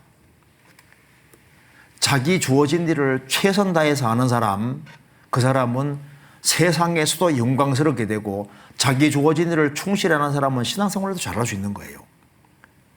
이제 우리가 생각할 것이 있습니다. 우리가 교회 안에서 보내는 시간은 일주일이라는 시간 중에 아무리 많아도 이게 하루가 되기 어려워요. 그렇죠? 그럼 6일은 도대체 뭐냐 그 말이에요. 6일은. 그러니까 일상생활이 신앙생활입니다. 그러니까 가정주부가 밥을 정성껏 짓는 게 신앙생활인 거예요. 농부는 열심히 밭을 갈고 씨를 뿌리고 농사 짓는 게 신앙생활이에요. 우리 일상적인 일을 충실히 하는 게 신앙생활입니다. 학생은 공부 열심히 하는 게 신앙생활인 거예요. 부모님이 얘야 제발 공부 좀 그만해라 소리 들을 만큼 원래 열심히 해야 되거든요. 무슨 일을 하든지 마음을 다하여 주께 하듯 하고 사람에게 하지 마라. 이는 유업의 상을 주께 받을 줄 알미니 너희는 주 그리스도를 섬기느니라. 무슨 일을 하든지 마음을 다하여 주께 하듯 하고 사람에게 하듯 하지 마라. 이는 유업의 상을 주께 받을 줄 알미니 너희는 주 그리스도를 섬기느니라. 앞에 내용이 뭐냐면 가정생활 하든지 직장생활 하든지 무슨 일을 하든지 마음을 다하여 주님께 하듯 해라. 이는 유업의 상을 주께 받을 것이다. 너희는 주 그리스도를 섬기느니라. 그래서 자기 주어진 일을 충실히 하는 가운데 그 위치가 합당하지 않으면은 주님하고 충분히 의논해서 움직여야 됩니다. 여기 말씀하기를 사람이 감당할 시험 밖에는 너희에게 당한 것이 없나니 오직 하나님은 믿보사 너희가 감당치 못할 시험 당함을 허락지 아니하시고 시험 당할 점에 또한 피할 길을 내사 너희로 능히 감당하게 하셨느니라. 구원받은 사람에게는 감당할 이상의 시험이 없어요. 도무지 이 시험을 감당 못하면 주님이 피할 길을 주십니다. 그래서 직장 생활하는 사람은 가능하면 엉덩이가 무거워야 되고 직장을 옮길 때는 주님하고 충분히 의논해서 대책 세우고 움직여야 되는데 내가 하나님의 아들이 아니겠느냐고 막 용감하게 사표 쓰다 보면요 문제가 생길 수 있습니다. 그래서 일단 신앙생활을 잘하기 위해서 아주 간단해요. 내가 지금 현재 있는 위치에서 더 성실하게 충실하게 살아가는 그것이 신앙생활이다 그 말입니다. 미국의 한 실업가가 이제 인생에서 크게 성공했는데 자기가 성공하게 된 이유를 설명을 합니다. 자기가 어렸을 때 굉장히 가난했답니다. 그분이 가난했는데 그 자기 동네에 아주 엄청난 큰 부잣집이 있었답니다. 근데 그 부잣집에 그 어머니가 그 소년에게 너 우리 집에 잔디 한번 깎아주겠니? 상당한 돈 주겠다고 했습니다.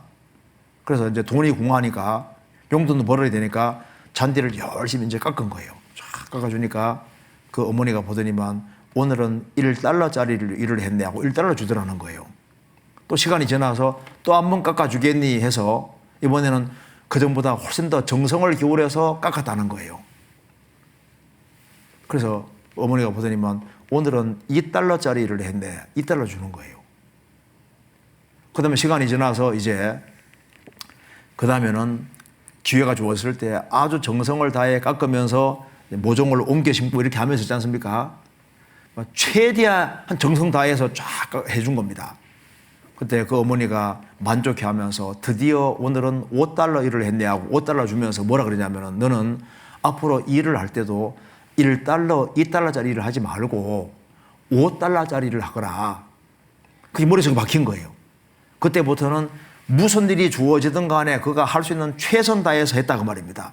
그렇게 해서 인생이 이제 이렇게 성공하게 되도록 하는데 우리도 배워야 됩니다.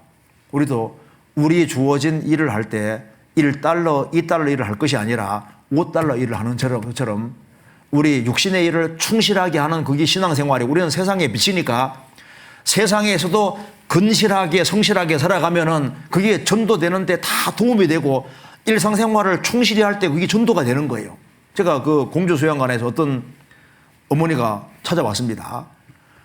우리 아들이 너무 바뀌었다는 거예요. 이 말성장이 아들이 이렇게 좋게 바뀌었는데 분명히 우리 아들을 이렇게 좋게 바꿔줬으니까 이 바꿔주신 분이 좋은 분이다 그 말입니다. 그분을 알고 싶어 온 거예요. 당장 구원받았죠. 아내가 아내 도리를 잘하면은 남편이 감동받아 구원받을 수 있고 남편이 이제 구원받고 난 이후에 자기 육신의 위치에서 최선 다해 살아가면 그게 가족 식구들이 구원될 수 있는 길이 있습니다. 그래서 먼저는 자기 육신의 일을 충실히 하는 거, 위치 잘 지키는 것이 그게 신앙생활인 거예요. 우리는 세상의 빛으로 부르심 받은 겁니다. 그리고 또 한 가지 중요한 것이 뭐냐면 영적인 위치인 겁니다. 이거 한번 보시겠습니다. 신앙생활을 잘하기 위해서 신명기 12장 13절 14절에서 너는 삼가서 내게 보이는 아무 곳에든지 번제를 드리지 말고 오직 너희의 한 지파 중에 여호와의 택하실 그곳에서 너는 번제를 드리고 내가 내게 명하는 모든 것을 거기 생활지내라. 거기가 바로 성막입니다. 이 당시에는 그곳 아무 데에서 제사하지 말고 성막에서 제사하라. 자, 모세 당시는 성막입니다. 그래서 하나님이 사람과 만나는 곳이 있었는데 모세 당시에는 성막, 솔로몬 당시에는 성전 지었습니다. 솔로몬 성전 없어지면서 예수님이 오셨고 예수님 몸이 성전이고 예수님이 죽으시고 부활하신 이후에 어디가 성전이냐? 주님 피로 구원받은 무리가 성전입니다. 그래서 성막, 성전, 예수님 구원받은 무리, 예수님 몸이 성전이고 주님 피로 구원받은 무리가 바로 성전이에요. 그래서 성막, 성전, 예수님 구원받은 무리는 이게 하나님과 사람이 접촉하는 곳이기 때문에 어디가 성전인지 모르면 신앙생활 자체가 안 됩니다. 그래서 사람이 이제 우리가 성인이 되고 나면요, 우리를 못 바꿔요. 우리가 봐요. 자녀들도 자녀 속마음을 못 바꾸잖아요. 그래서 바꿔주는 것은 우리가 바꿔줄 수 없습니다. 그런데 바꿔주는 것은 주님 책임이고 구원받은 무리 가운데 붙는 것은 내 책임이에요. 참 신기한 것은 이제 신앙생활을 이렇게 잘하기 위해서 하나님께서 비결을 만들어 놓으셨는데 우리가 막 힘쓰고 애쓰고 막 열심히 하고 막 이렇게 한다고 바꿔지는 게 아니에요.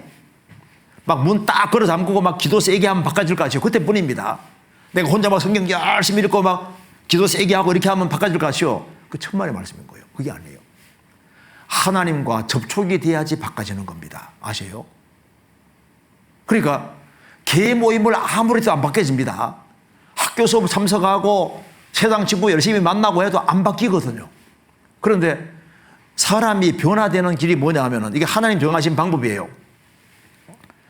주님 피로 구원을 받은 사람들이 모인 무리 가운데 연결이 되면은 주님 피로 구원받은 사람들이 모인 무리가 교회고 그 구원받은 사람들의 친밀한 사귐이 교제고 이 교제하는 무리 가운데 주님이 두루 역사하시기 때문에 여기가 바로 성전인 겁니다. 그래서 성전이란 말 뜻이 뭐냐면 하나님이 함께 하시면서 두루 역사하시고 자신을 드러내시는 곳이기 때문에 참 신기한 것은 내가 나를 바꾸려고 해도 안 되는데 놀라운 것은 주님 피로 구원받은 무리 가운데 자리를 잘 차지하고 같이 말씀 배우고 교제하면은 저절로 바꿔집니다. 이게 참 놀라운 거예요. 제 바로 밑에 남동생 둘이 지금 이제 그 지역교회에서 목회를 하고 있거든요. 제가 이제 구원받고 난 다음에 제 동생 둘을 이제 주님 품으로 인도해서 이제 강원도에 교회가 없잖아요. 교회가 없으니까 한 4년 지나도록 신앙생활을 전혀 못했습니다. 그래서 제가 이제 강원도 내려가면은 제 동생들을 붙잡고 기도하려고 그러면 도망가 버리고 구원받았는데 신앙이 엉망인 거예요. 신앙생활 안 되는 겁니다. 그런데 구원받은 무리 가운데 연결되면 신앙생활이 된다는 얘기를 들었기 때문에 마침내 이제 이 삼척 동해 지역에 이제 교회가 생긴 거예요. 그래서 제 동생 둘이 우리 형이 말한 대로 한번 구원받은 무리 가운데 자리를 차지해 보자 해서 동생 둘이 있지 않습니까? 구원받은 무리 가운데 자리를 차지하기 시작했습니다. 한 번 참석하고 두 번 참석하고 세 번 참석하는데 마음이 바뀐 거예요. 보이지 않는 힘에 딱 붙잡혔습니다. 그리고 술, 담배 저절로 딱 끊어지죠. 그 다음에 이제 바뀌어서 그 다음에 이제 전도, 주변 사람들을 전도하기 시작하죠. 그리고 이제 그 다음에 얼마 시간 지나가니까 이제 말씀을, 주일 말씀 들은 걸 적어 와서 동생들이 같이 복습을 하더라고. 그 시간 지나니까 뭐 봉사회장도 되고 상담도 하고 나중에 둘 다 목회자가 돼가지고 지금 목회하고 있잖아요. 제가 제 동생들 둘이 바뀐 걸 보면요, 정말 신기합니다. 이게 사람을 바꿔주는 건 사람이 하는 게 아니에요. 이건 힘쓰고 노력한다고 될 문제가 아닙니다. 결심으로 될 문제가 아니고 방법은 아주 간단해요. 마귀는 이걸 못 보게 하거든요. 마귀는 구원 안 받은 사람에게 온갖 것을 다 가르치면서도 이 피를 보고 못 깨닫게 하는데, 구원받고 난 이후에는 자기가 바뀌어지는 이 길 자체가 구원받은 무리 가운데 연결만 딱 되고 자리만 잘 차지하고 있으면은, 공급만 잘 받으면은 신앙생활은 저절로 될 수 있는데 이걸 마귀가 못 보게 하는 겁니다. 이거 보시죠. 여기 하나님의 성전과 우상이 어찌 일체가 되리요? 우리는 살아계신 하나님의 성전이라. 우리는 구원받은 무리, 우리는 하나님의 성전이라. 내가 저희 가운데 거하며 두루 행하여 나는 저희 하나님이 되고 저희는 나의 백성이 되리라 하셨느니라. 구원받은 무리가 하나님의 성전이고 내가 저희 가운데 거하며 두루 행한다. 구원받은 무리 가운데 거하며 주님이 두루 행하시니까 안 바꿔질 수 없는 거예요. 주는 영이시니 주의 영이 계신 곳에는 자유함이 있느니라. 주의 영이 계신 곳이 어디냐? 구원받은 무리 가운데 계셔요. 그래서 우리가 그리스도인들이 모이는 게 왜 중요하냐면은 같이 모일 때 주님이 같이 계셔서 같이 교제해 주신다니까요. 구역 모임이 왜 중요하냐? 형제자매 만나서가 아니라 형제자매 만나서 교제할 때 주님이 같이 계시니까 모이고 돌아가고 하는 사이에 자기가 바꿔지잖아요. 이거 모르면요, 이거 모르면은 세상으로 딸려가게 돼 있다니까요. 이거 보시죠. 주 안에 거하라. 그래서 신앙생활 원리는 주 안에 뭐 하라가 아닙니다. 주 안에 거하라. 이건 할 수 있는 일인 거, 할 수 있는 거. 주님께서 말씀하기를, 야, 너희를 변화시키라고 안 했습니다. 바꿔주는 건 주님 책임이고, 거하는 건 내 책임인 거예요. 내 책임인 거예요. 거하기만 하면 바꿔지게 돼 있습니다. 이거 보시죠. 요한복음 15장 3절 5절에 너희는 내가 일러준 말로 이미 깨끗하였으니 내 안에 거하라. 나도 너희 안에 거하리라. 가지가 포도나무에 붙어있지 아니하면 절로 과실을 맺을 수 없음 같이 너희도 내 안에 있지 아니하면 그러하리라.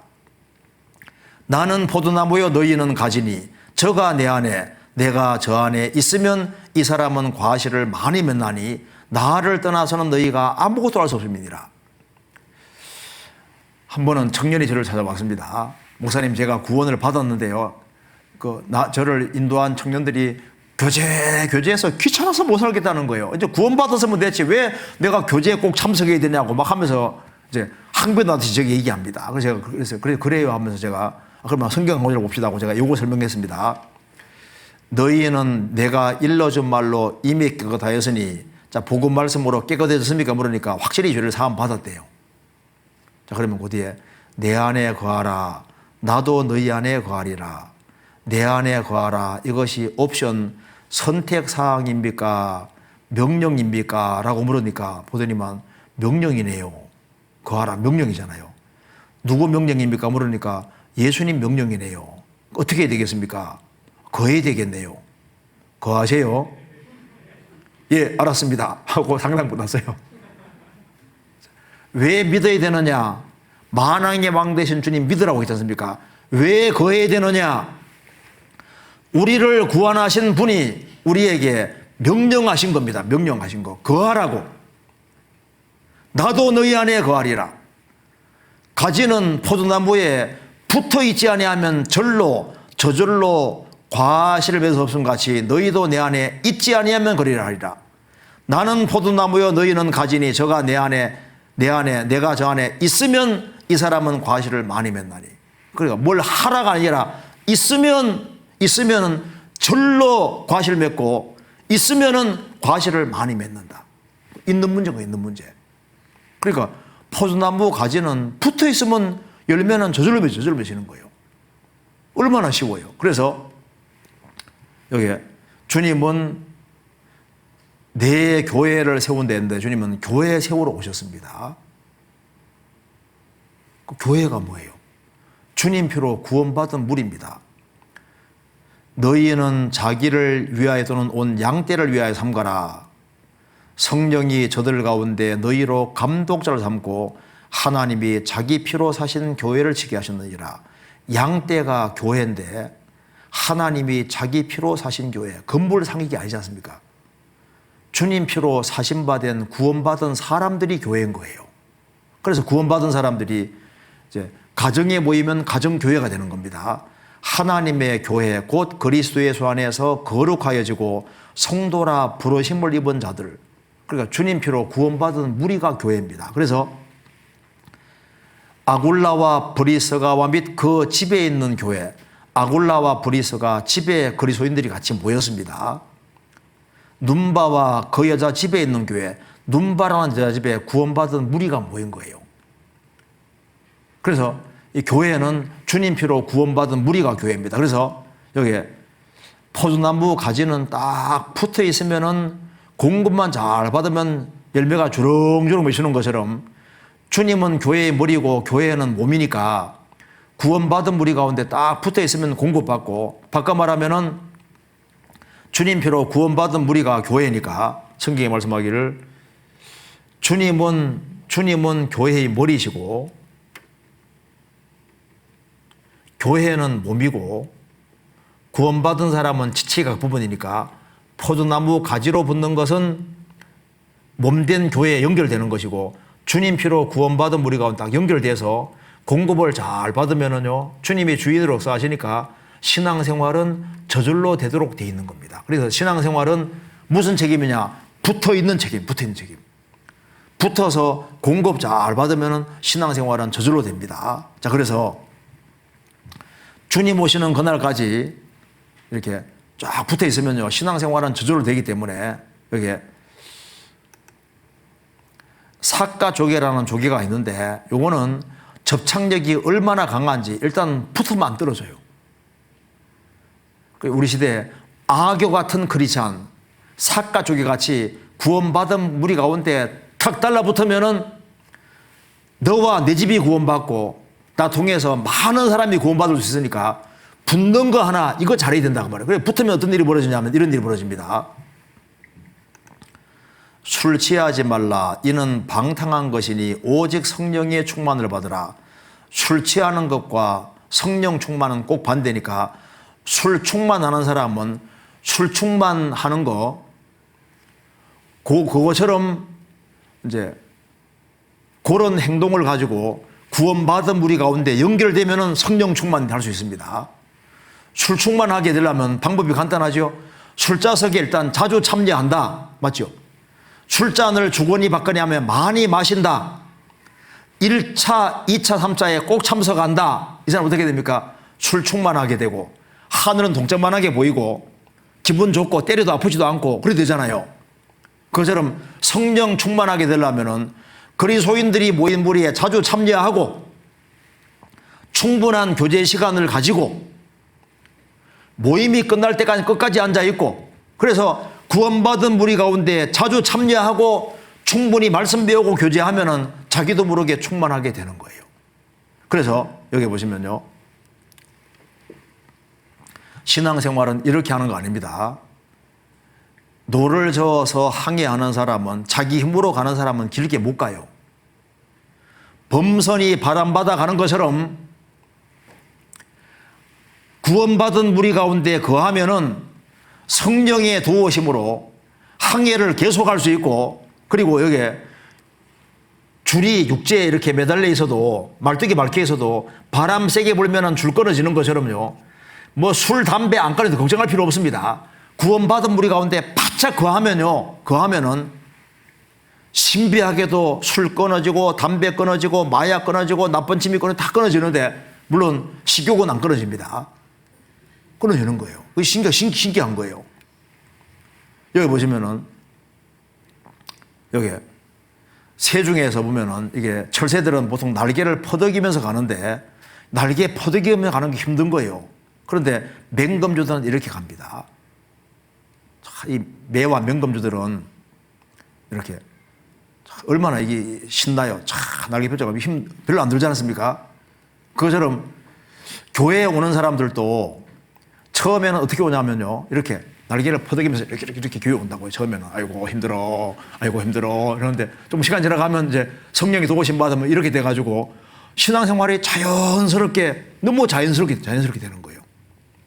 그래서 신앙생활을 잘하기 위해서 우리가 뭘 배우게 되냐면은 시간 투자하는 것을 반드시 배워야 됩니다. 시간 투자를. 이제 우리가 나 통해서 나만 천국 가면 안 되고 내 집안 식구들을 또 인도받고 이렇게 해야 되는데 신앙생활의 원리를 알기 위해서 제가 하나 설명드리겠습니다.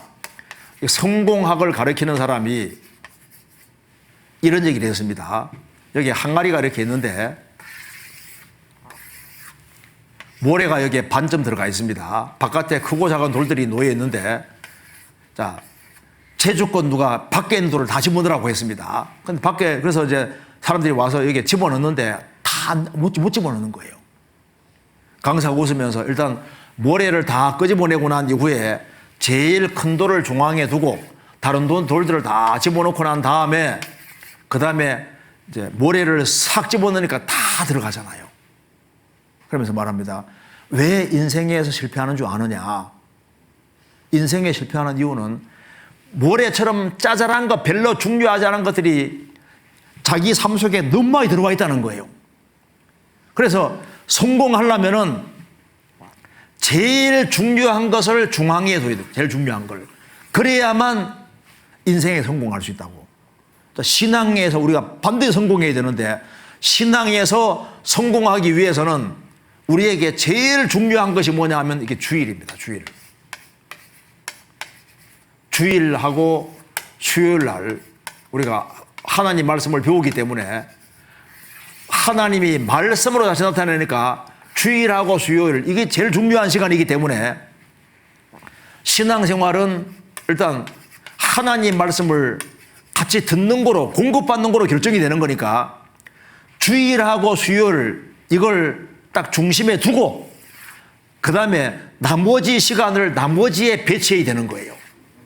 자, 한 달이라는 시간 안에서 주일 말씀 듣고 수요일 말씀 듣고 그 다음에 부영 모임, 조모임 이런 거 날짜를 딱 봐가지고 만일 다른 거 다 하고 시간 나면 주일 참석하고 시간 나면 수요일 참석하고 시간 없으면 안 참석, 시간 나면 교회 이렇게 하면 시간 지나가면 없어져 버립니다. 그러면 안 돼요. 그게 속는 겁니다. 그런데 아셔야 될 것은 하나님 말씀을 배우는 것을 우선으로 딱 삼고 주일 오전 11시부터 1시까지 그 사이에 다 같이 말씀 배우는 여기는 막 여기 시간을 딱 내는 식으로 해서 있지 않습니까? 이걸 우선으로 딱 하면은 신기하게도 다른 것도 재배치가 잘 되게 돼 있어요. 그래서 그 신기한 것은 수요일 날도 참석 못하는 사람은 늦게라도 와서 앉아있고 하는 사람 있지 않습니까? 주님이 또 길을 열어주셔서 신앙생활 잘하게끔 열어주신다. 그러니까 하나님의 도움받고 생을 살아야 되는 거예요.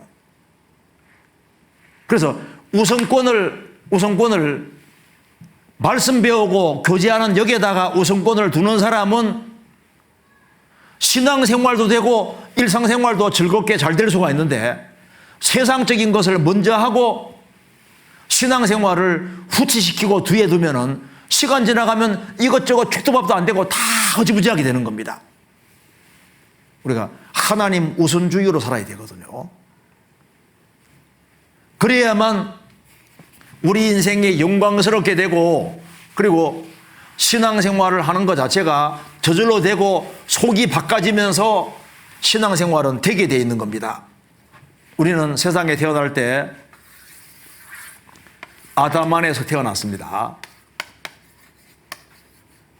태어날 때 다 울고 태어납니다. 그래서 아담 안에 태어나서 참 고생과 수고와 슬픔으로 살다가 이제 죽음 건너가면 영원한 지옥으로 들어가는 거예요. 그리고 이 아담 안에 태어난 모든 것은 딱 죽음과 동시에 다 없어지고 이 세상에서 뭘 이룩했던 간에 내가 장관이 됐든 뭐 대통령이 됐든 뭐가 됐든 간에 죽음 딱 건너가는 순간에 죄만 가지고 지옥 들어가는 거예요. 어느 날 십자가 통해서 딱 구원받으면은 그리스도 예수 안에 들어왔습니다.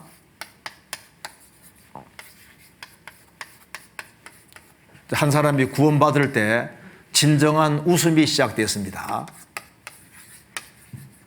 이삭이라는 사람의 이름이 웃음이란 뜻인데 이삭은 예수님의 그림자입니다. 이제 구원받을 때 진정한 웃음이 시작됐고 이제 그리스도 안에 들어와서 주 안에서 살면서 주 안에 되어진 것은 전부 다 남아서 이게 어디까지 가냐 하면은 주님 오시는 그날 우리가 천국에 들어갈 때 우리가 그리스도 예수 안에서 되어진 것은 전부 다 천국으로 들어갑니다. 우리가 형제자매들을 서로 사랑한 것들, 형제자매에게 냉수한 가루 떠준 것도 상이 되고 같이 복음을 위해 협력하고 수고한 모든 것이 전부 다 천국 갈 때 다 따라가는데 이전 것은 지나간 거예요. 이제 구원받고 난 이후에 되어지는 모든 것은 저 위에서 다 남는 겁니다. 반드시 우리가 천국 들어갈 때 지금부터는 다 남기고 우리가 주님 앞에 들어가야 되는 겁니다. 이거 보시겠습니다. 그 여기에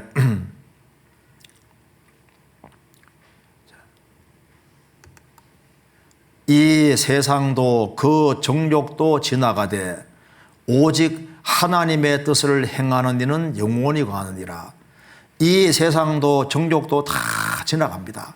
오직 하나님의 뜻을 행하는 이는 영원히 가느니라. 우리가 하나님의 뜻을 행하다가 주님 앞에 가야 됩니다. 또 내가 들으니 하늘에서 음성이 나서 가로되 기록하라. 자금이오로 주 안에서 죽는 자들은 복이 있도다 하시매 성령이 가라사대 그러하다. 저희 수고를 거치고 쉬리니 이는 저희의 행한 일이 따름이라 하시더라. 자, 주 안에 들어와서 주 안에 살다가 주 안에서 죽는 자들은 복이 있다. 주 안에 살다가 주 안에 죽는 자들은 저희 행한 일이 따름이라. 무슨 말입니까? Their works follow them. 그들의 행한 일들이 그들을 따라간다. 우리가 천국 들어갈 때 천국까지 따라가는 것이 뭐냐? 우리가 주 안에 생각한 건 다 따라갈 거예요. 그러니까 우리가 주님 중심으로 사는 것들, 주일날 같이 모여서 같이 말씀 배우고 같이 교제하고 또 이제 수요일도 같이 모이고 구역 모임도 같이 모이고 조모임도 같이 모이고 그리스도인들이 자주 모이고 서로 사랑하라고 주님 명령하셨으니까 그래서 자리만 잘 차지하면요 속이 저절로 바뀌어져요. 영혼의 눈이 밝아지게 되고 그래서 야 이거 세상에 내가 완전히 속고 살아왔구나 하는 걸 알게 되고 우리가 이제 주 안에 행한 것은 다 남으니까 여기까지 들어가니까 얼마나 좋은 거예요. 자, 그래서 제가 마지막으로 이걸 하나 말씀드리겠습니다. 좀 시간 좀 지났지만은 제가 이 CT 스터디에 대해서 잠깐 말씀드리고 마지막으로 노래 하나를 보여드리겠습니다. 이 CT 스터디라는 사람이 누구냐 하면은 여기에 19세기 당시에 영국에서 가장 크게 복음 전하던 사람이 스펄전 목사입니다. 그리고 미국 쪽에서 크게 복음 전하던 사람이 D.L. 무디입니다. D.L. 무디가 초청받아서 영국으로 전도하러 갔는데 영국에서 무디가 설교할 때마다 많은 사람들이 모여드니까 이 C.T. 스터드의 아버지가 이제 이 사람 아버지가 이제 무디가 설교하는 것에 대해 흥미를 갖고 그 집회에 참석해서 이 사람의 아버지가 구원을 받게 됩니다. 구원받고 너무너무 좋으니까 자기 집을 개방해서 이제 그 목회자들을 이제 불러들이고 이 사람은 아버지는 인도에서 돈을 많이 번 사람이었습니다. 그래서 이제 자기 아들들이 셋이 있는데 그 당시에 케임브리지 대학에서 케임브리지 대학, 영국의 아주 유명한 그 대학에서 크리켓 선수로 있으면서 주장으로 있으면서 공부도 아주 잘하는 이 스터드 자기 아들이 있으니까 마침 이제 D.L. 무디가 케임브리지 대학에서 집회를 하니까 참여를 하게 해가지고 아들이 말씀을 듣게 된 거예요. 근데 그때는 구원받지 못했고 그래서 자꾸 자기 구원 문제를 뒤로 미루니까 어느 날 아버지가 아들 셋을 불러서 너희들 오늘 작정해라. 믿든 안 믿든 결판 내라. 그래 복음은 이미 들은 상태이기 때문에 세 아들이 그날 다 동일한 날에 구원을 받게 됩니다. 그래서 이제 스터드가 구원을 딱 받고 나니까 야 하나님의 아들이 오셔서 날 위해 죽으시고 내 죄를 처리한 게 사실이라면 내 인생에 아까울 것이 뭐가 있냐. 그래서 자신을 선교사로 자원을 하고 그래서 영국에서 이제 중국에 선교사로 가 있던 허드슨 테일러 선교를 돕기 위해 선교사로 갑니다. 이때부터 전도하기 시작해가지고 이 사람이 50살이 넘을 때까지 이곳저곳 다니면서 이제 전도를 했는데 50살이 넘어서 몸에 병을 얻어서 이제 영국에 옵니다. 영국에서 있는 중에 우연히 시내를 지나가는데 아프리카에서 식인종들이 그리스도를 구한다는 광고를 보게 되는 거예요. 그래서 선교센터에 가서 가는 사람 없냐? 아무도 식인종 구하러 안 간다는 거예요. 그래서 속에서 그럼 나라도 가야지. 그리스도를 구하는 식인종들이 있으면 가야지. 그래서 그 아픈 몸을 이끌고 이제 아프리카로 가려고 하니까 사람들이 다 말려하죠. 가다가 죽는다. 나는 가다 죽든 안에 있어도 가야 되겠다 해서 이제 아프리카를 딱 놓고 보니까 아프리카에서 제일 중심에 해당되는 게 콩고이기 때문에 죽을 그 아픈 몸을 끌고 콩고까지 들어간 거예요. 들어가서 여기에서부터 선교하기 시작해가지고 아프리카 심장 선교회를 만들고 나중에 이것이 이제 외국 선교부가 되는 겁니다. 그래서 시드스터가 이제 죽고 사위가 이제 외국 선교부를 맡아가지고 했는데 그 외국 선교부에서 이제 파송된 사람 중에 한 사람이 이제 이게 케이스 글라스인데요. 키스 혹은 케이스입니다. 발음 이제 오해하면 안 되는데 케이스 글라스. 그래서 이제 우리나라 말로 길기수입니다. 이 선교사가 이제 들어와서 전도해가지고 이제 그래서 이제 받아가지고 우리 교회가 이렇게 생기지 않습니까? 그런데 이 스터드가 자기가 이제 콩고에서 전도하면서 남긴 시가 있습니다. 자, 요거 보고 비디오 보고 마치겠습니다. 잠깐 보시죠. 자, 여기에 예수 그리스도가 하나님이시고 나를 위해 죽으셨다면 나는 예수님을 위해 그 어떤 희생도 할 수 있다. 시티스터드. 그래서 분주한 삶의 여정 가운데서 마음에 확신이 들었네. 그 생각이 머릿속을 떠나지 않았네. 오직 한 번뿐인 인생 속히 지나가리라. 오직 그리스도를 위한 일만 영원하리라. 한 번뿐 인생, 한 번뿐 이 땅에서의 시간이 지나면 난 내 주님을 만나 그 심판대 앞에 서겠네. 오직 한 번뿐인 인생 속히 지나가리라. 오직 그리스도를 위한 일만 영원하리라. 한 번뿐인 인생 몇 년 되지 않네. 매해 버겁고 희망차고 두렵네.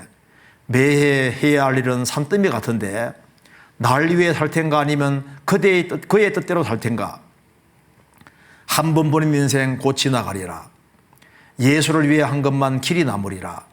한 번뿐인 인생 한 번뿐 이제 끝이 보이는구나. 그리고 마침내 나를 부르시면 모두 의미 있었다고 말하겠네. 오직 한 번뿐인 인생 속히 지나가리라. 오직 그리스도를 위한 일만 영원하리라. 그렇죠. 딱 인생은 한 번뿐입니다. 자, 비디오 이거 보고 마치겠습니다. Only one life 한 장만 보시겠습니다.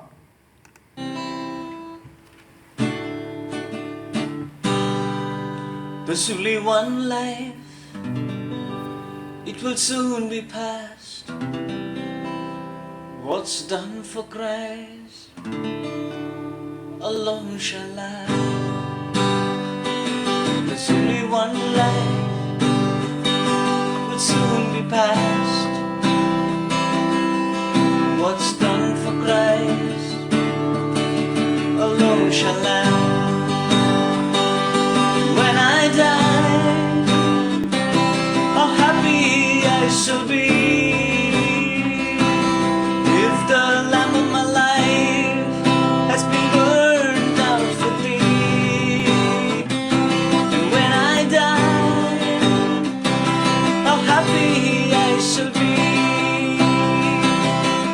if the lamp of my life has been burned out for thee. There's only one life, it will soon be past. What's done for Christ alone shall last. 자, 세상은 결국은 다 지나갑니다. 자, 그리스도를 위해 한 일만 남습니다. 그래서 신앙은 액세서리가 아니기 때문에 우리에게 주님 복잡한 걸 요구하는 것이 아니지 않습니까? 그거 얼마나 쉬워요. 그래서 주님 피로 구원받은 무리 가운데 자리를 한번 잘 차지해보자. 꼭 무조건 앉아서 있지 않습니까? 같이 모임을 잘 소식 잘 보고 앉아 있는 것만 자꾸 연습하세요. 그거 참 신기한 겁니다. 그거 뭐 특별하게 하는 게 아니고 앉아 있는데 바꿔지는지 안 바꿔지 보십시오. 왜 바꿔지냐 하면 주의 영이 구원받은 무리 가운데 정말 계시다니까요. 신앙생활 잘하는 비결은 다 할 수 있도록 딱 만들어 두신 겁니다. 그래서 신앙생활 못했다고 핑계 댈 수 없거든요. 가장 쉬운 방법인 거예요. 자리만 잘 차지해 보시면은 이 성경 말씀이 맞고 우리 오늘 배운 말씀이 맞다는 것을 실감하게 될 겁니다. 같이 기도하시겠습니다. 자비로우신 우리 아버지 하나님 감사합니다. 저희들을 위해서 보배로운 피를 흘려주시고 저희 죄값을 영원히 치루어 주시고 천국을 허락해 주신 것을 감사합니다. 또 주님 말씀하신 대로 주님 피로 구원받은 무리 가운데 거하며 30배, 60배, 100배 결실하는 인생이 되게 해주시고 우리의 사랑하는 가족들, 친척들, 이웃들에게도 이 귀한 복음을 증거할 수 있도록 도와주옵소서. 이번 집회를 위해서 수고한 그 모든 손길에도 주의 은혜로 함께해 주옵소서. 우리 구주 예수 그리스도 이름으로 기도하옵나이다. 아멘.